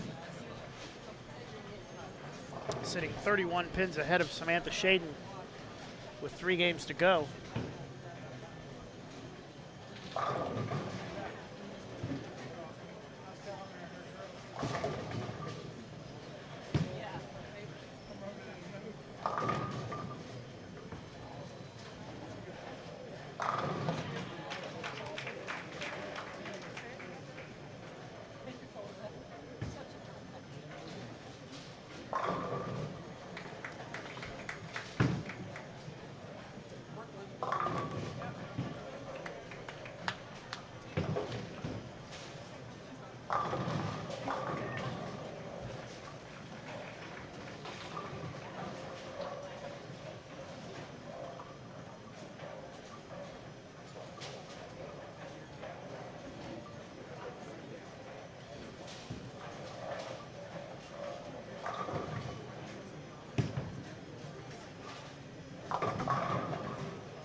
Kimberly Power with 3 strikes in a row. She leads by 11 against Anne-Marie Dugan. Big crowd here this afternoon at Fireside Lanes. Everybody starting to get a bit antsy for the stepladder finals this evening. Should be a great show on a pretty challenging pattern. Of course, we will have a real oil before the show, so we're going to be bowling on the fresh. But they'll get a lot of practice, just like they do for a TV finals. We're going to have about 20 minutes of practice on the starting pair, starting at 6:10, assuming we're on schedule.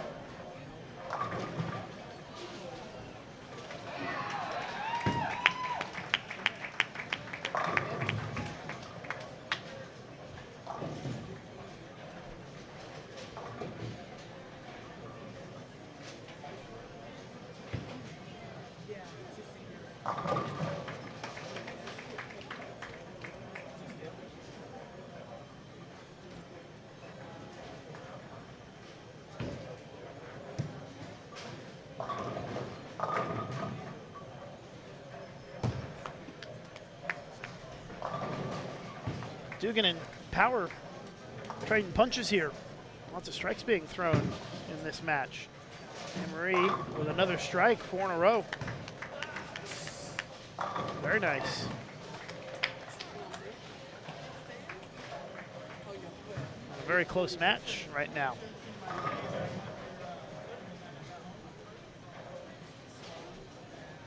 It looks like Power still leads by 1. 2.5 frames to go.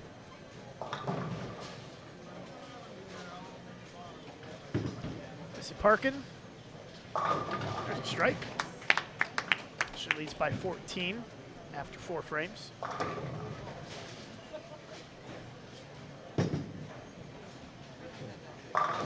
Oh, brutal 8-pin for Kimberly Power. Ends the string of strikes. Not much you can do about that. And we'll be all tied up if she makes the spare.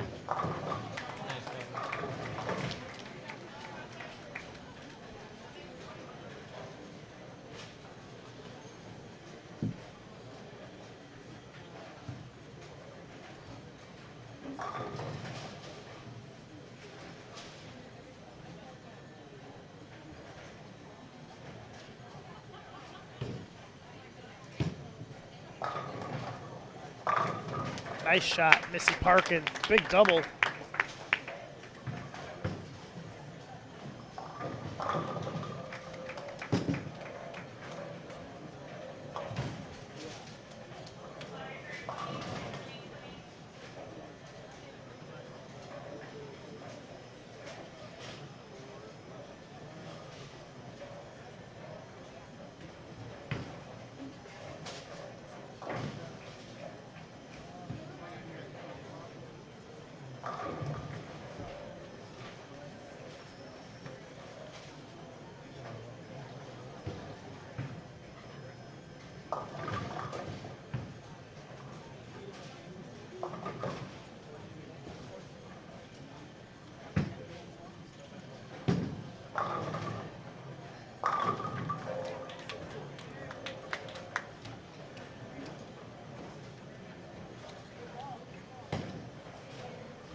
Emery Dugan with a 2-4-10 split.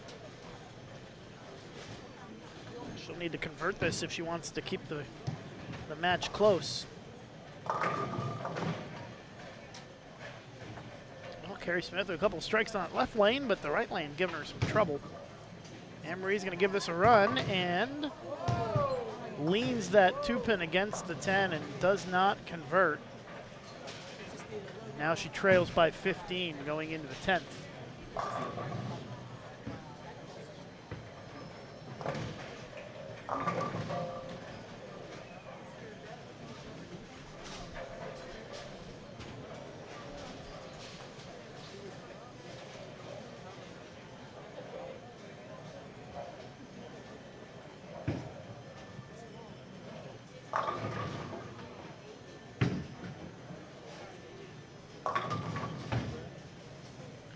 Anne Marie going to be in the 2 teens, best case scenario here, 213. And Kimberly Power already above that without even needing a mark in the 10th frame.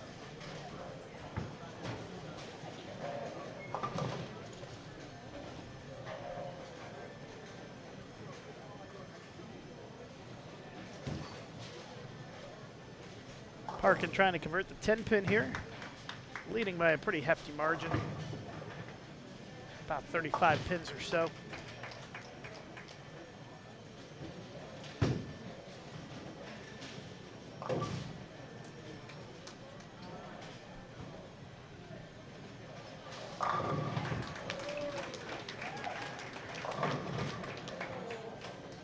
Sounds like Rocio Restrepo has some fans down there on 19 and 20. Rocio strike, spare, triple to start this game. She's bowling against Alicia Current, who has gone front 4, 9 spare strike. That's a pretty big matchup between number 2 and number 3 in the standings.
Pocket 5'10" for Carrie Smith. Looks like Missy Parkin going to be on her way to the win here this game. Power makes a spare. She'll be in the 220s this game, picking up the win against Anne-Marie Dugan.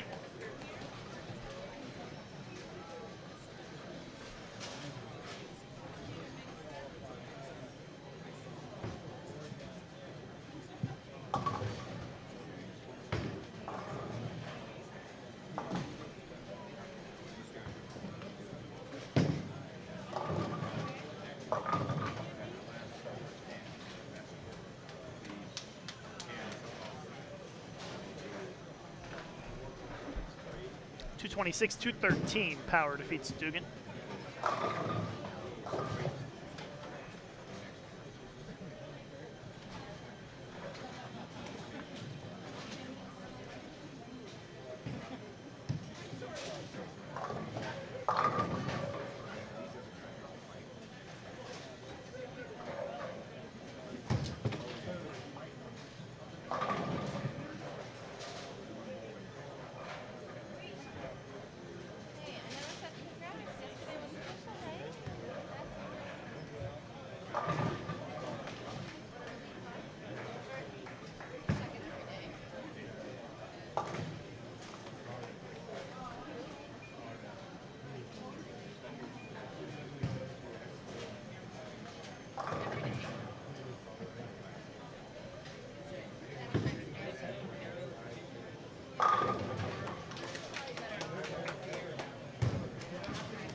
All right, we are in game number 7. We've got Asbady against Dugan on 13 and 14. And getting ready to start on 11 and 12 is Restrepo and Parkin.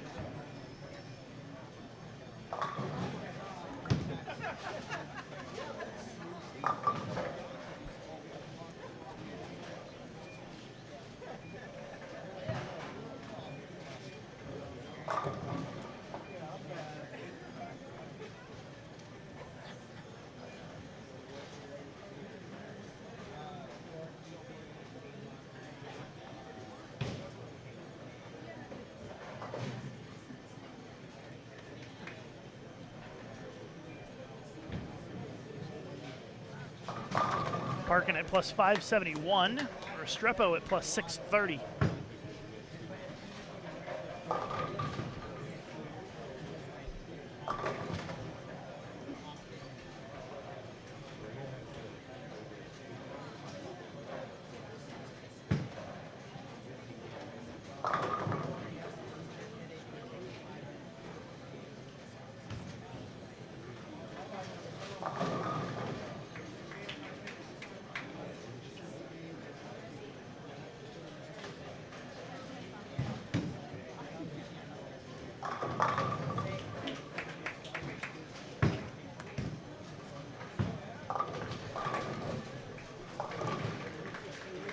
Give you an update on the standings here in just a moment. As soon as they get all the scores in, it looks like they're in now. Christina Wendell first place at 954 over, so plus 954. Alicia Current, second place at plus 706. Rocio Restrepo at plus 630. Missy Parkin at plus 571. Maria Jose Rodriguez is plus 501, 70 pins outside of the cut. Brianna Caldwell, 72 pins outside of the cut, and Samantha Shaden, 74 pins outside of the number with 2 games to go.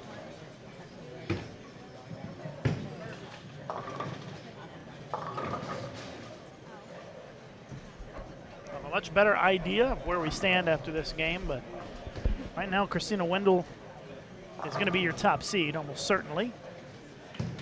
And Alicia Current is more than 200 pins above 5th, so her odds of making it are very good as well.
Beatty with a strike in the third. She's at plus 278.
Parkin working on a double to start this game. Comes up light, leaves the baby split on the left side. 2-7. Anne-Marie Dugan crosses over for the strike in the fourth. This is our last game before the position round.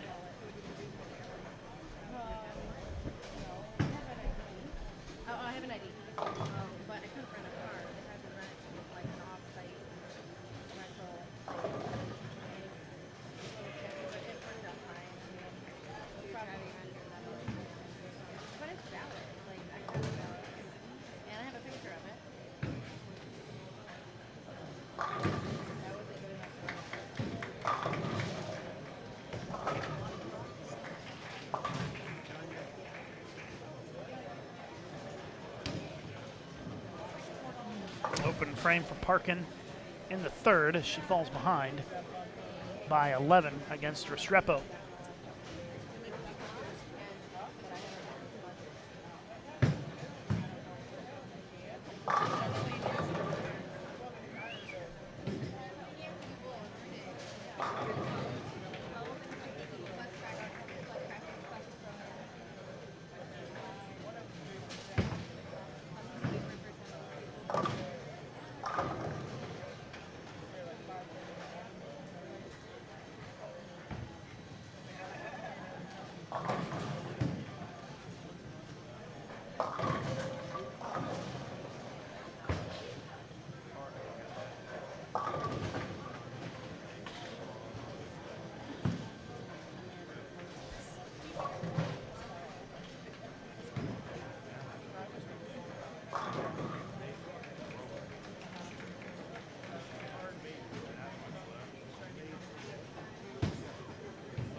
Parkin with back-to-back splits. Makes this one, though. Big smile as she makes the 4-10 split in the fourth frame. Keep the game close here against Restrepo.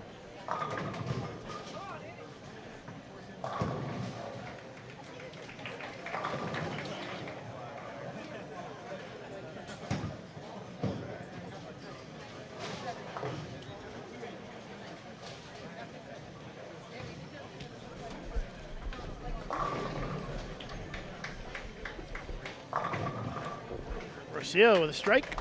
She gets the hit in the fourth. She leads by 11. Christina Wendell still striking. Double spare triple to start this game. So no doubt that she will be our number 1 seed for the stepladder tonight.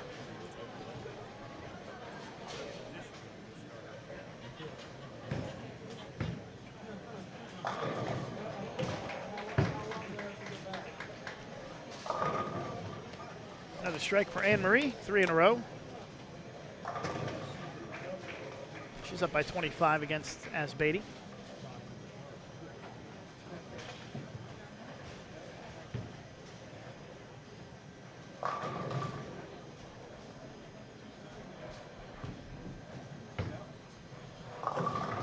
Rocio hits a little light on that one again. Leaves the 7 this time.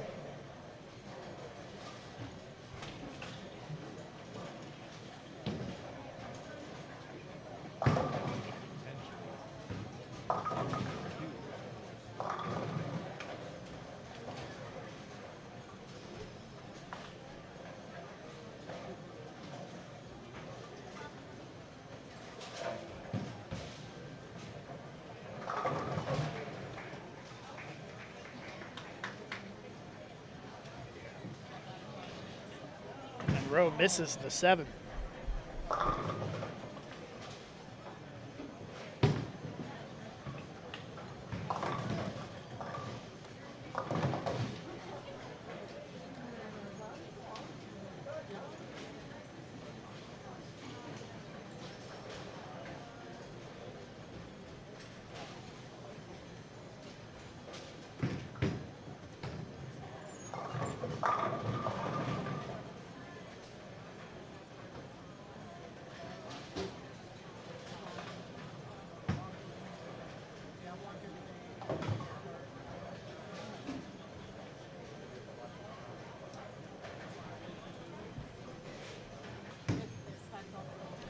Parkin needs that one to hook.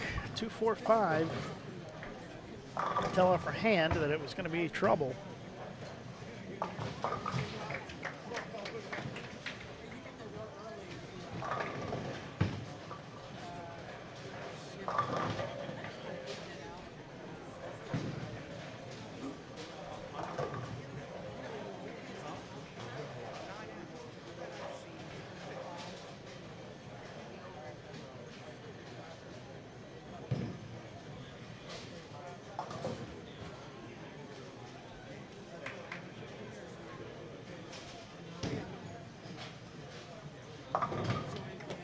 Covers it up.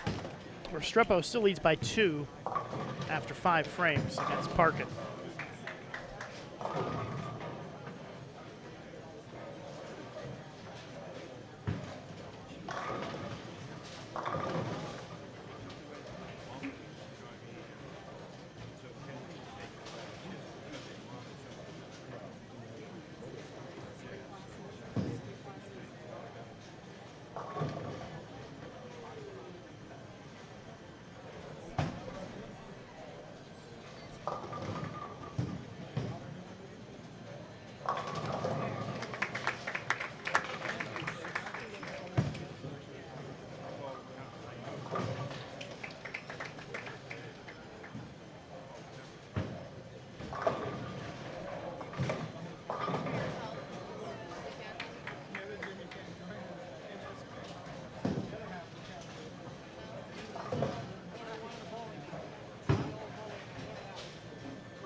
And Marie covers up the baby split.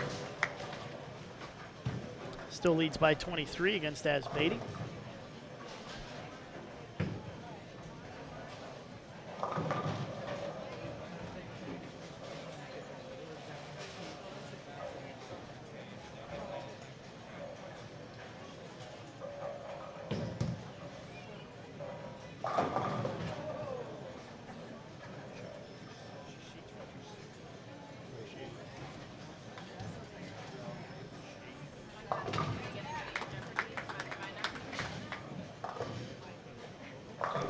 Spare for Rocio maintains the lead.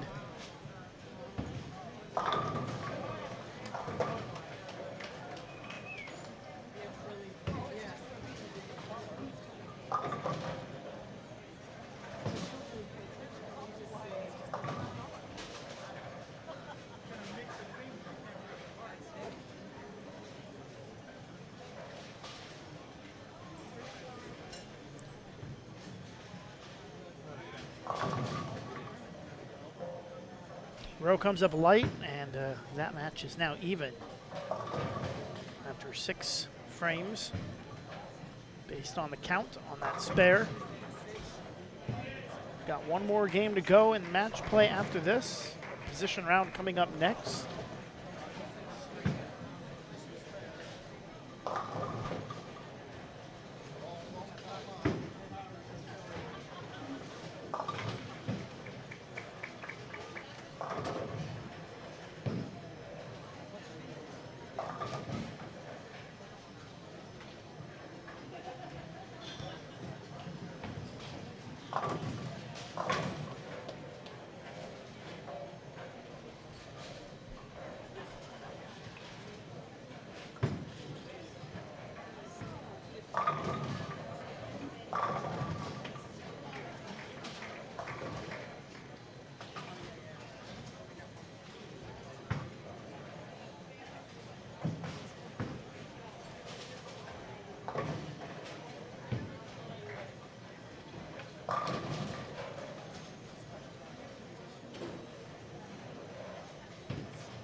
Checking in on Alicia Current. She is down on lane 25. Looks like she's losing against Carrie Smith by 22 pins after 7 frames. Current can max at 216 if she strikes out in the last 3 frames. Restrepo and Parkin. That's one of our featured matches. 11 and 12. They're all tied up with 3 frames left, but not exactly a high scoring pace in this game.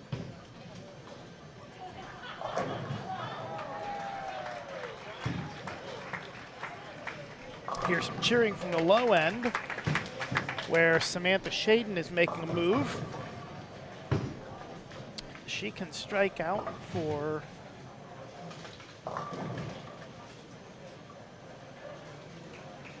.260, it looks like, and win against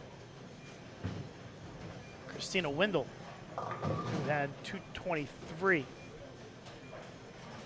And Shaden, 74 pins off the show, coming into this game, is going to make a move here. The depending on how Restrepo and Parkin finish up. She could crack the top 4. Restrepo with a strike. Missy would be the most in jeopardy, being caught by Shaden. Well, Shaden just got 9 on her second shot in the 10th, it looks like. And she'll be at 249 with a spare.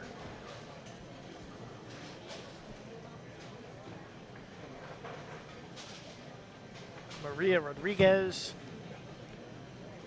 She is winning against Brianna Caldwell. It's a matchup of 6 versus 7 right now. Maria getting ready to bowl the 9th frame, can strike out for 231. She just left a split. And look at this. Rocio Restrepo with the lucky break as the 5 falls into the 4 for the strike. And the double and the 10-pin lead.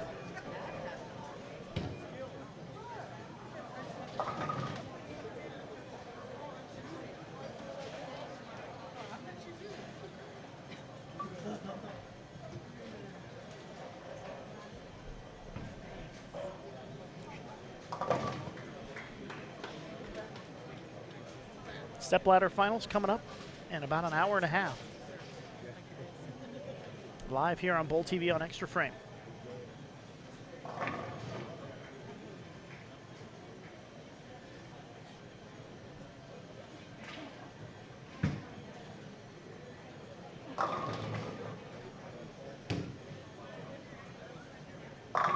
Parkin with a big double.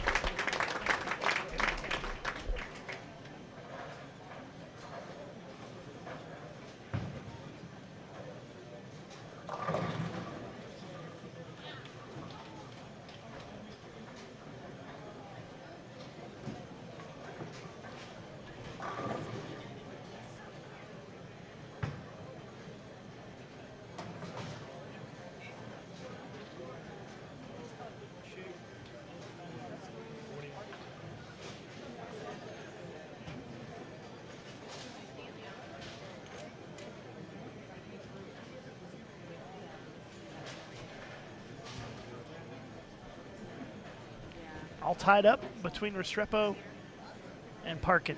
1 frame left.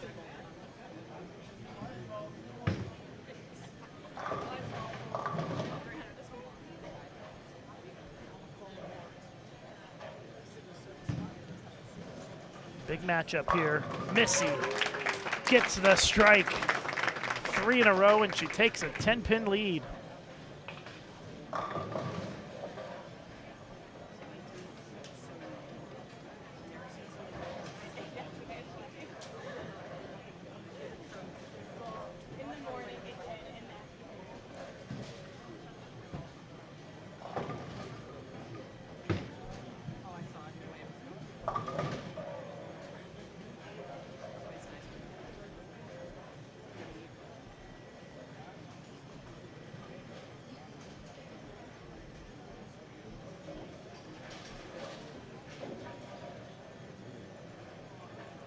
Big shot here for Parkin.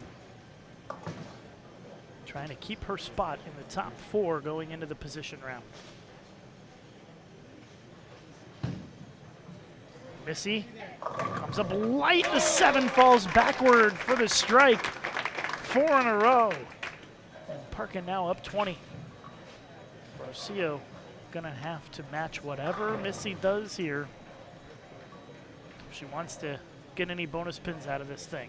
If Missy strikes on this shot, Rocio would need all 3 in the 10th for the tie and the 15 bonus pins.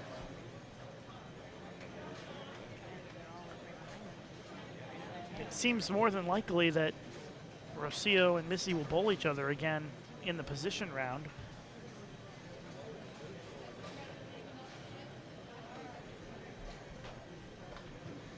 As number 3 and number 4.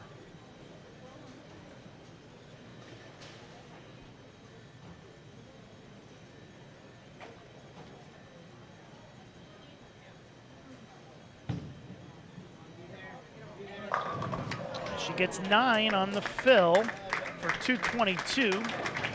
And Rocio Restrepo can strike out for 223.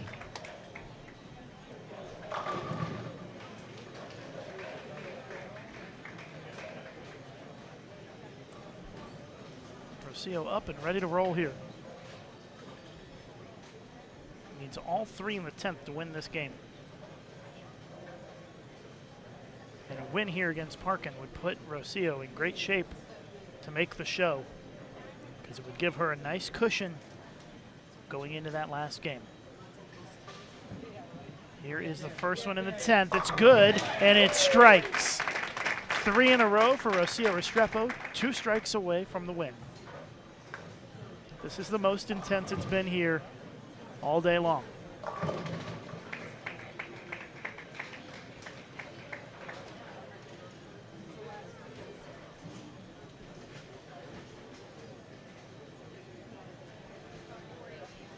Critical shot coming up here for Restrepo.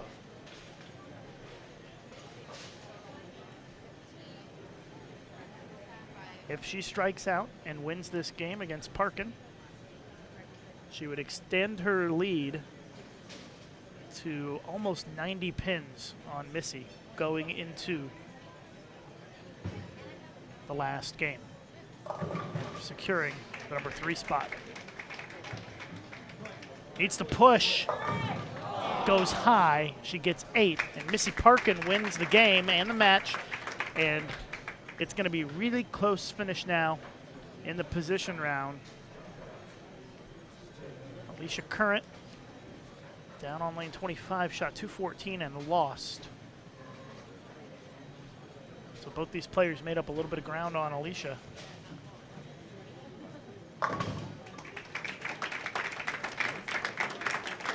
Good game. It's the last one to finish up. We're going to have a brief break here while they tabulate the scores and get ready for the position round game, which should be coming up in just a few minutes here live on Bolt TV on Extra Frame.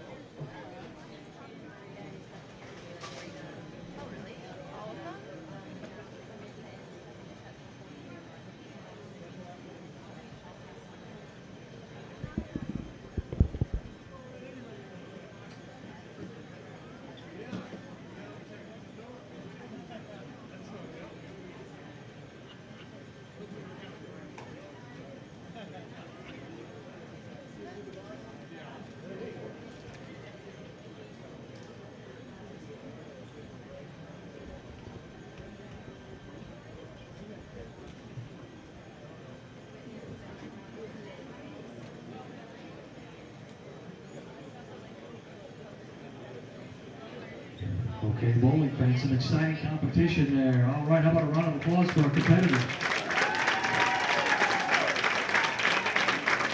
We have one final game to go here. We're going to tabulate our score sheets right now. We'll put them in order real quick. Give us a few moments here. We will come back out. We have one more round, position round. That will begin on lanes 11 and 12. The 1 and 2 seeds will bowl on 11 and 12. 3 and 4 on 13 and 14. So on across the house. So give us a few moments and we'll be back out.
Time you need to set your stuff up for a step ladder. Yeah, for step ladder. 20, 30? Give me a guess. 15? All right. Just keep it at 6:30, and if we have to, We're going to be past 6:30. We're not making 6:30. we're gonna be a little late. When I'm ready, I'm ready.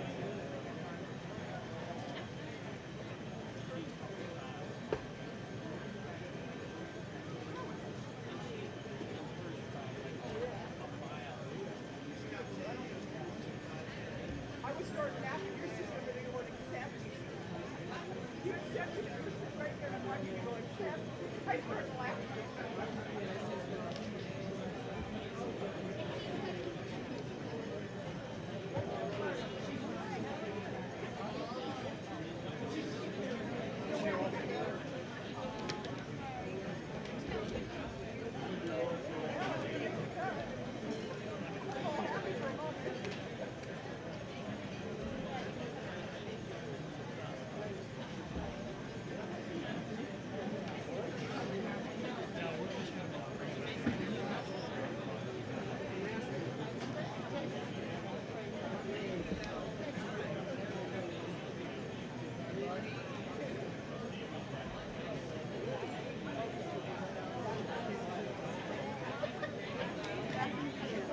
Not yet. Just organizing.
ask her, but she freezes up in front of a microphone.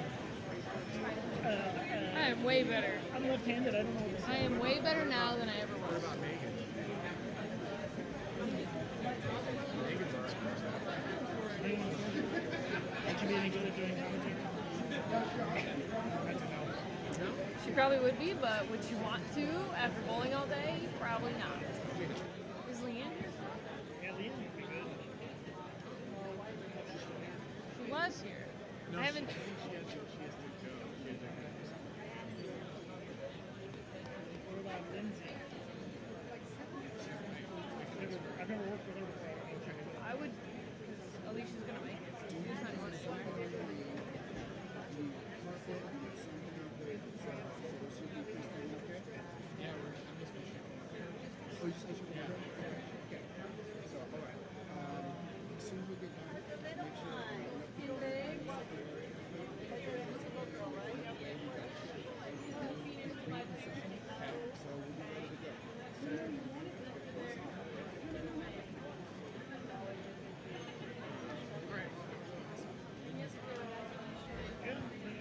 Okay, bowlers, if you can report to the locker room for roll call behind lanes 3 and 4. Match play finalists, please report to the locker room for roll call at this time. But Jace, do you have the power for your camera? I've got 2 batteries. But They're like 6-hour batteries. okay, as long as it doesn't go out in the middle of the thing, because it might screw up the They're feed. 100% charged, 6-hour batteries. So I if they trust go you. out, then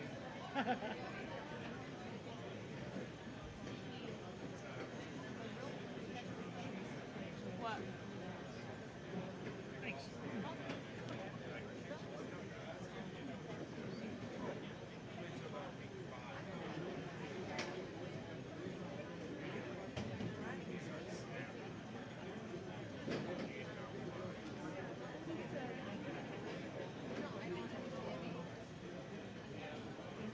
I know, huh?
Okay, bowling fans, this is our final game of match play. Setting the pace, averaging 223.96. Down on lanes 11 and 12, Christina Wendell in first place currently.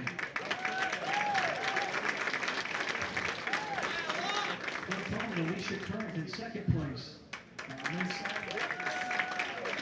13 and 14, Rocio Restrepo versus Missy Park, and those four are currently in the show right now.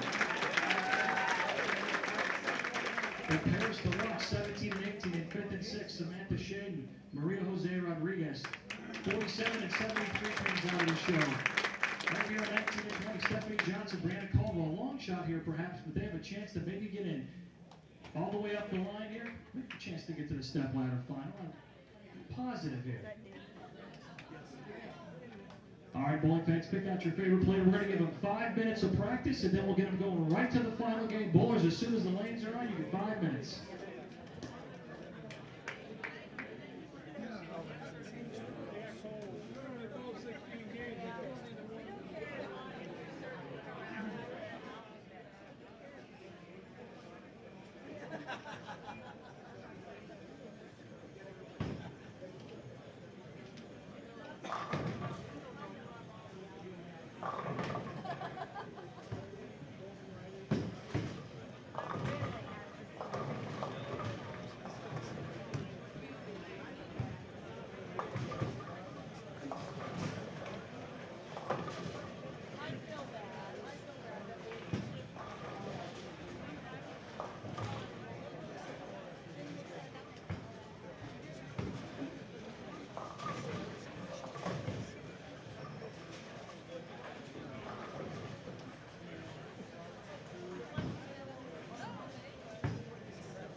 Okay, bowlers, 2 minutes remaining.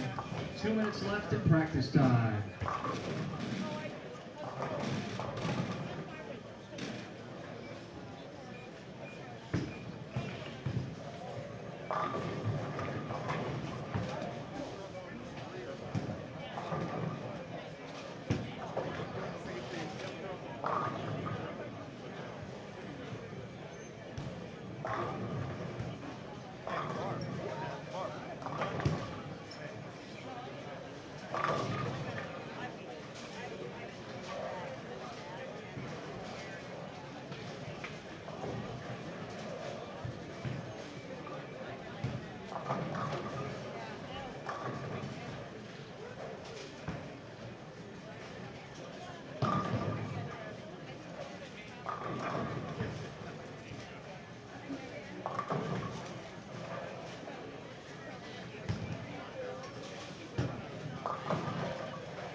Okay, bowlers, please hold up on your practice. The 5 minutes is up. If you'll cycle your pin setter back to the first ball setting, please.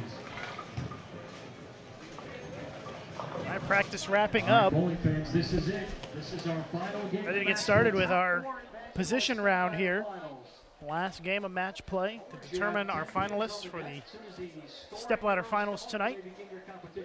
How about a great send-off for the final game of match play this year's PWBA Storm Sacramento Open. Thank you and good luck, bowlers. We've got 1 versus 2 and 3 versus 4 on the featured pairs. Christina Wendell against Alicia Current. Rocio Restrepo against Missy Parkin. Standings are updated at pwba.com/live. Right now, Christina Wendell plus 977. She's going to be your number 1 seed. Alicia Curran at plus 720. Rocio Restrepo plus 641. Missy Parkin plus 623. Samantha Shaden at plus 576. 47 pins off the show. And Maria Jose Rodriguez at plus 550. She is 73 pins off the show.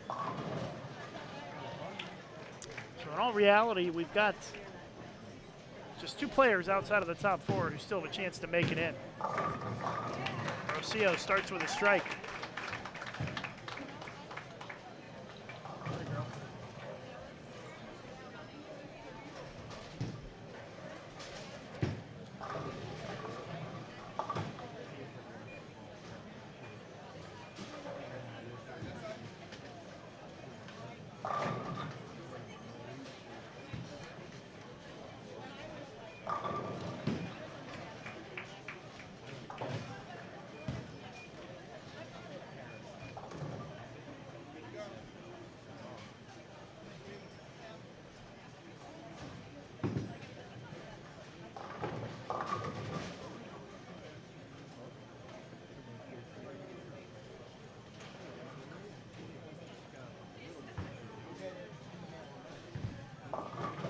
So our final game underway.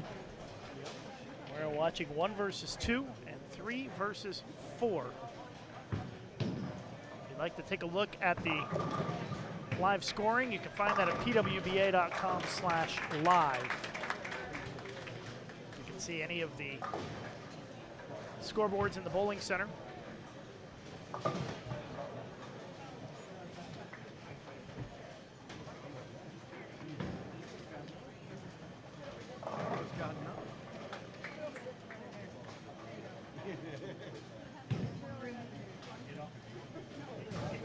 Missy Parkin shooting a 3.610.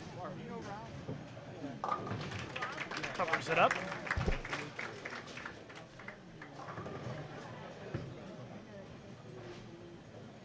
Basically, the bowlers in the number 5 and 6 spot in the standings are going to need to put up a pretty good total to have a chance to make it in. There's a look at Maria Jose Rodriguez from our Bowl TV mobile cam. Both the players in that match have started with an open. And Maria with a strike in the second frame. So we will keep an eye on that one as we move along here in this position round. Missy Parkin. Little light mixer carries for the strike.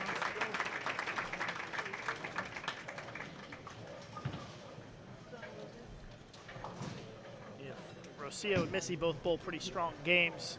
They're both going to make it in.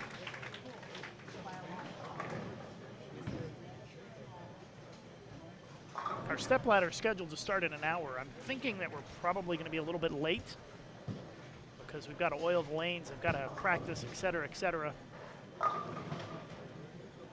We'll just have to see how it goes here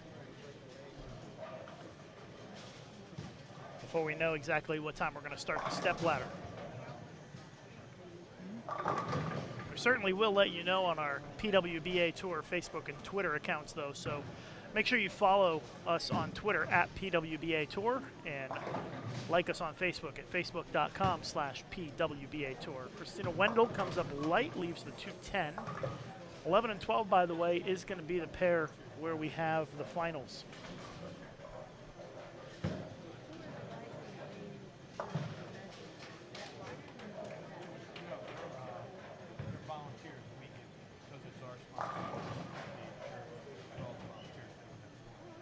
So we do know that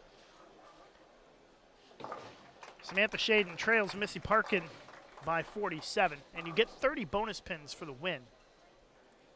So if Missy loses and Samantha wins their respective matches, that brings it down to a 17-pin difference. So Samantha would need to beat Missy by 17 pins and win her match and have Missy lose. If Missy wins, Samantha needs to beat her by 47 to tie her, if they both win. So it's not locked up yet in terms of who is going to make the show.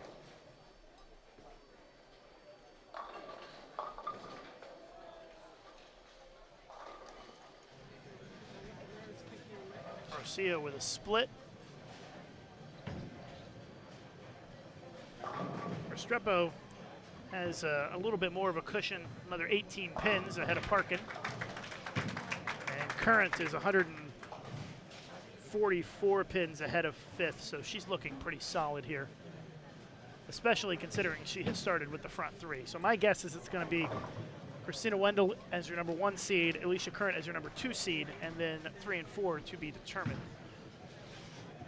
But Samantha Shaden not off to a great start in that match against Maria Jose Rodriguez.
One more game to go. This is it. This is the last game that'll be added to the standings until we know for who our stepladder finals will be.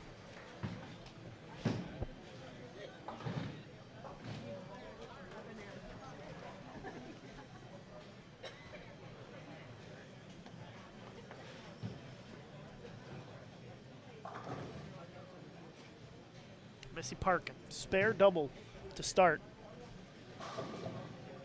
She has the lead on Restrepo. It's a good shot, leaves the 10. Still a 20-plus pin lead, though, for Missy.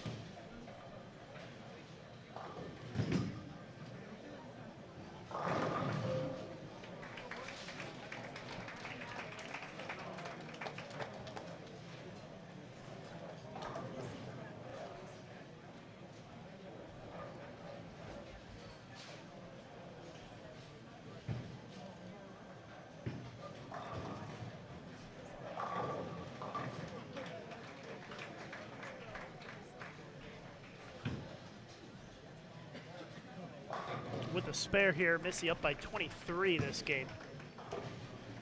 She picks it up.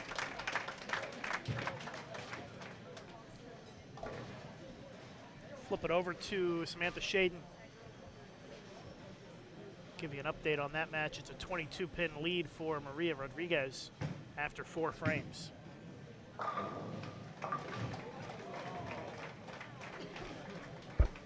that's a double for Shaden. She cuts into that deficit a little bit. Here is Restrepo, down by 23. Good shot.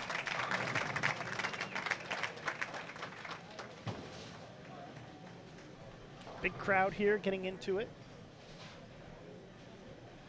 I'm sure a lot of them are going to stick around for the stepladder finals tonight. PWBA Storm Sacramento Open. Live from Steve Cook's Fireside Lanes. Stepladder final coming up in about an hour from now.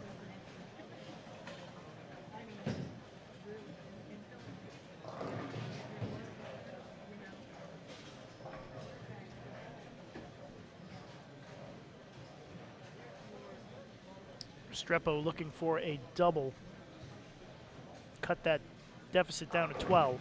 That is left off her hand. You could tell right off her hand that that was going to go through the face. 3-6 is the leave.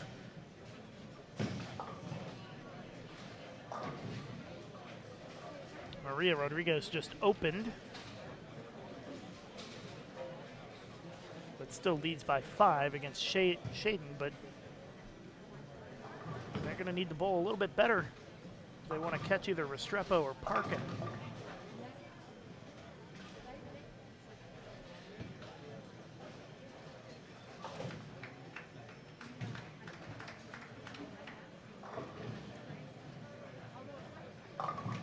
Rowe makes the spare in the 5th. We're going to flip it over, take a look at Maria Rodriguez bowling in the 6th. She comes up light, leaves the 2-5. Maria working on an open.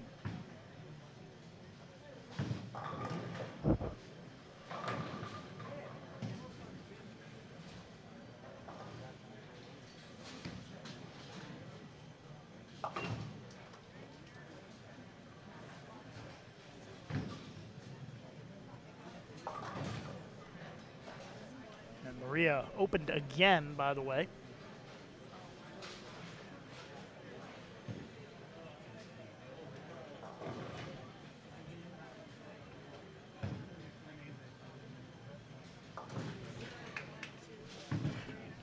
Missy Parkin working on a spare, delivers a strike.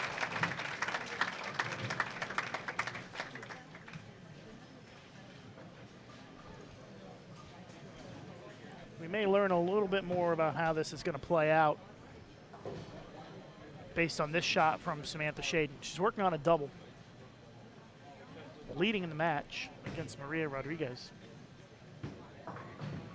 Needs to keep the strikes flowing here to have a chance to make the show. Oh my goodness, right through the face. 3, 6, 9, 10 could have been worse.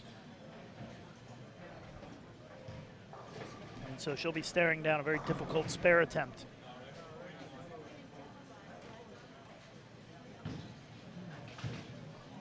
Missy Parkin up by 23. Strike here, she'll go up by 33 and start to increase her odds of making the show. Packs it in there really high and trips it out for the double. And Missy Parkin is now up by 33. Christina Wendell working on a strike. She's just going through the motions now, leading by a wide margin. She's got a 257 pin lead, nothing to worry about for her. She will be the top seed. Samantha Shaden did make the spare, and she leads against Rodriguez by 12.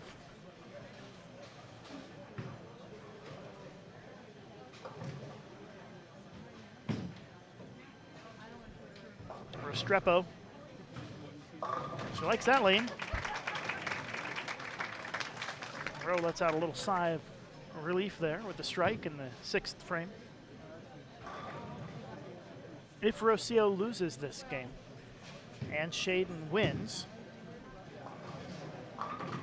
Shaden would need to beat her by 36 pins to move ahead of Rocio. Right now, Samantha's only made up 6. She's working on a spare. There's a strike. Shaden running out of frames, though, especially if Rocio strikes here.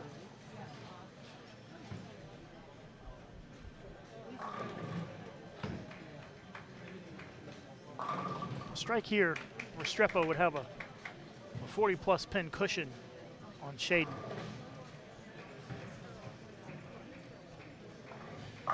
Rowe likes it, leaves the 10.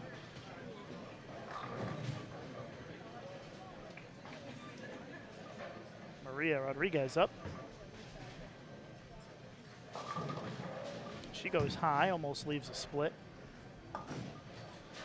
Her chances are dwindling quickly.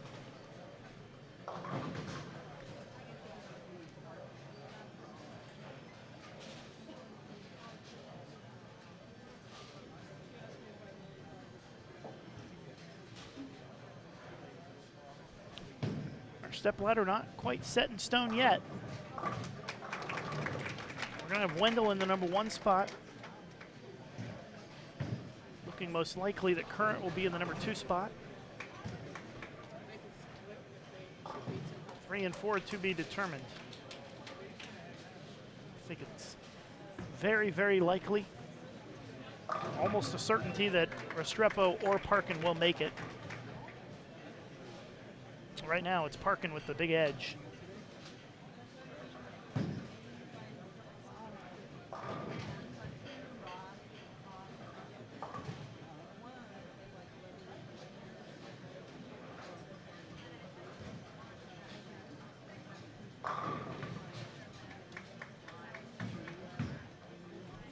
Pin lead for Missy.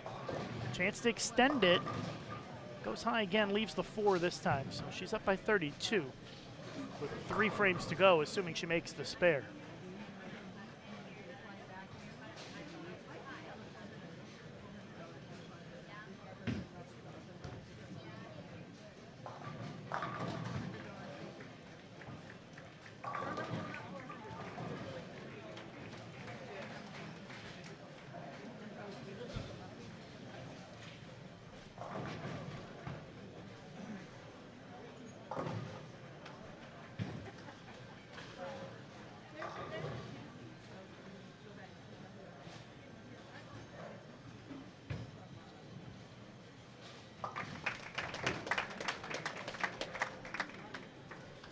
So Parkin covers it up. 32 pin lead with 3 frames to go against Restrepo.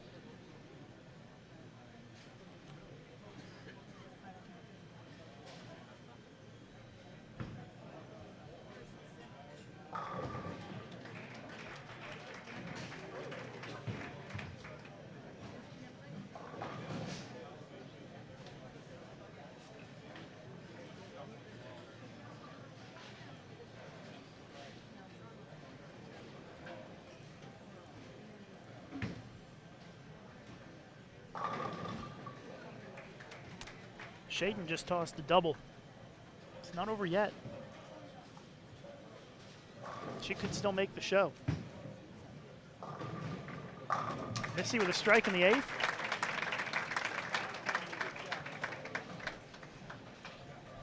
Restrepo is going to have to perform here in the 8th, 9th, and 10th. Especially if Shaden strikes in the 9th for a triple.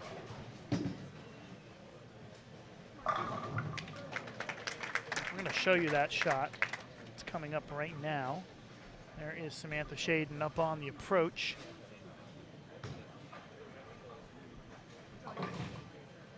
She can pull within to a mark of the show with a strike right here. Oh, good shot. Rings the 10. And a tough frame there for Samantha. She really needed that strike. Here's Restrepo, 8th frame, working on a spare. Carries it, gets the 4 to go. And a strike for Rowe in the 8th.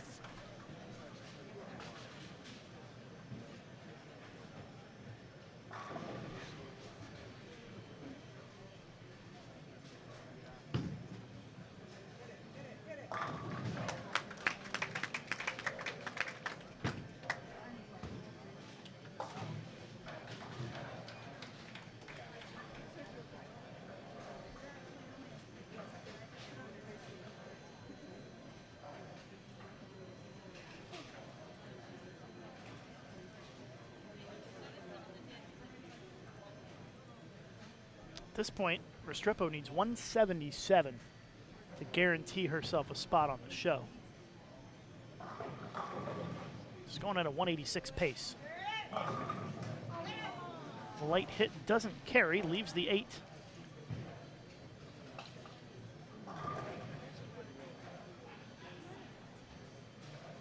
Restrepo needs to stay clean, it looks like.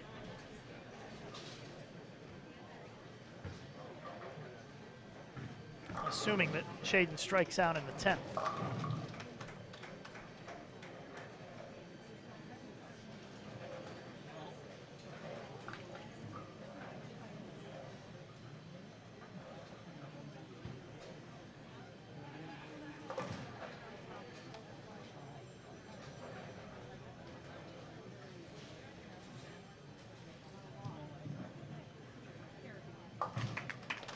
Picks it up. Important spare there for Restrepo.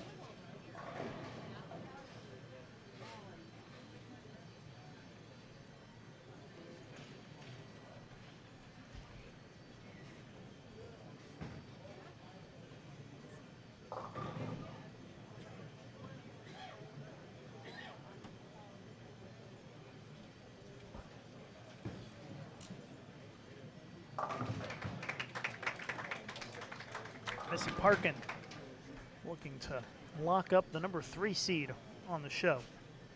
Remember, the finals are tonight. Scheduled for in about 45 minutes, probably more likely in about an hour.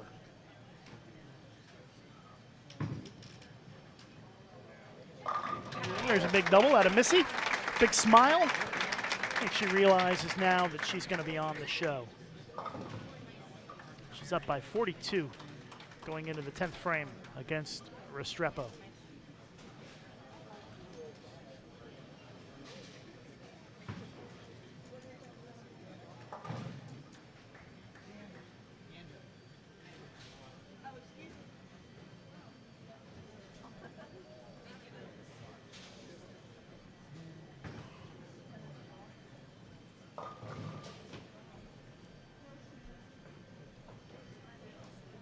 Tenth frame for Parkin.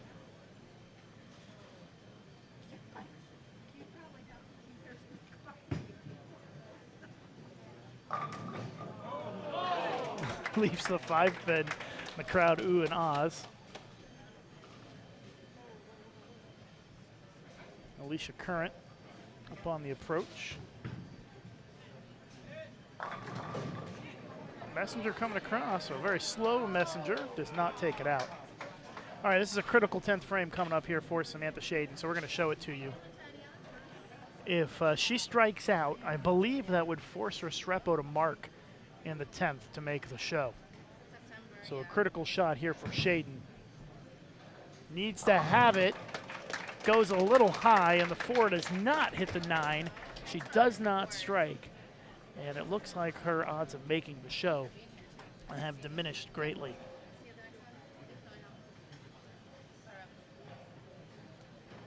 So it looks like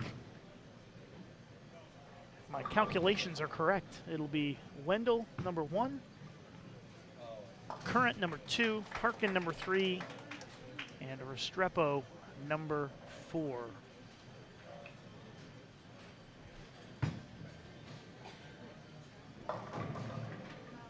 $225 from Missy Parkin.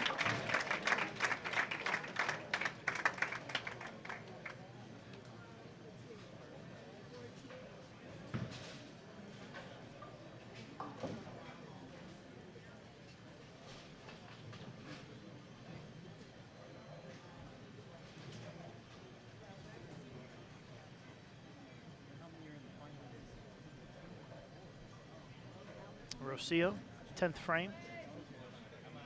Gets a strike. Rowe is going to be on the show. She gets the job done.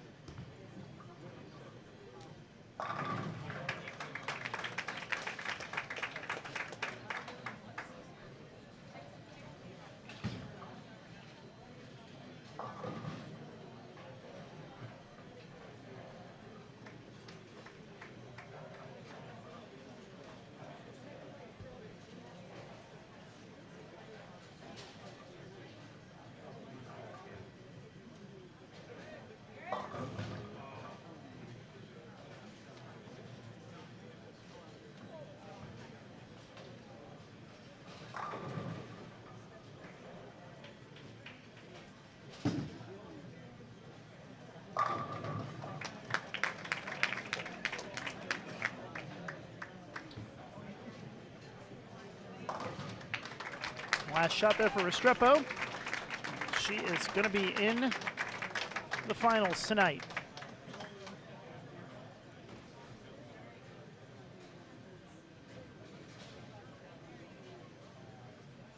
Not that it matters too much, but Wendell needs another strike here to beat Current this game.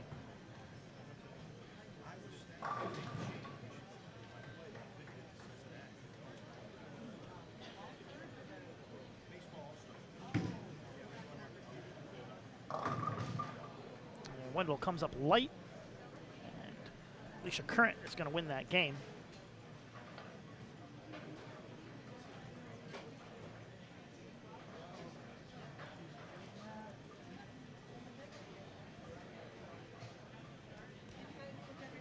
Give you the final tally here in just a moment. Right after Christina makes her spare.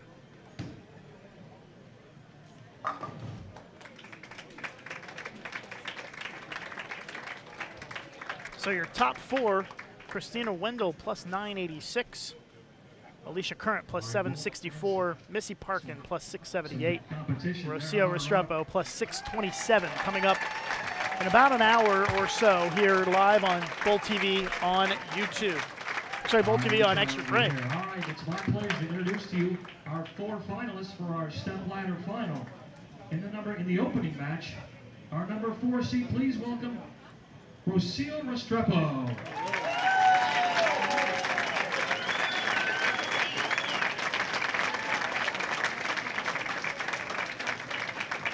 Her opponent in that opening match, Missy Parkin.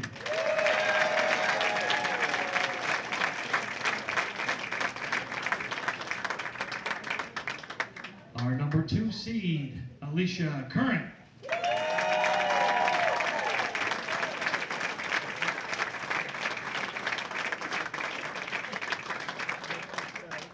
And our tournament leader, averaging better than 223 for the week, Christina Wendell.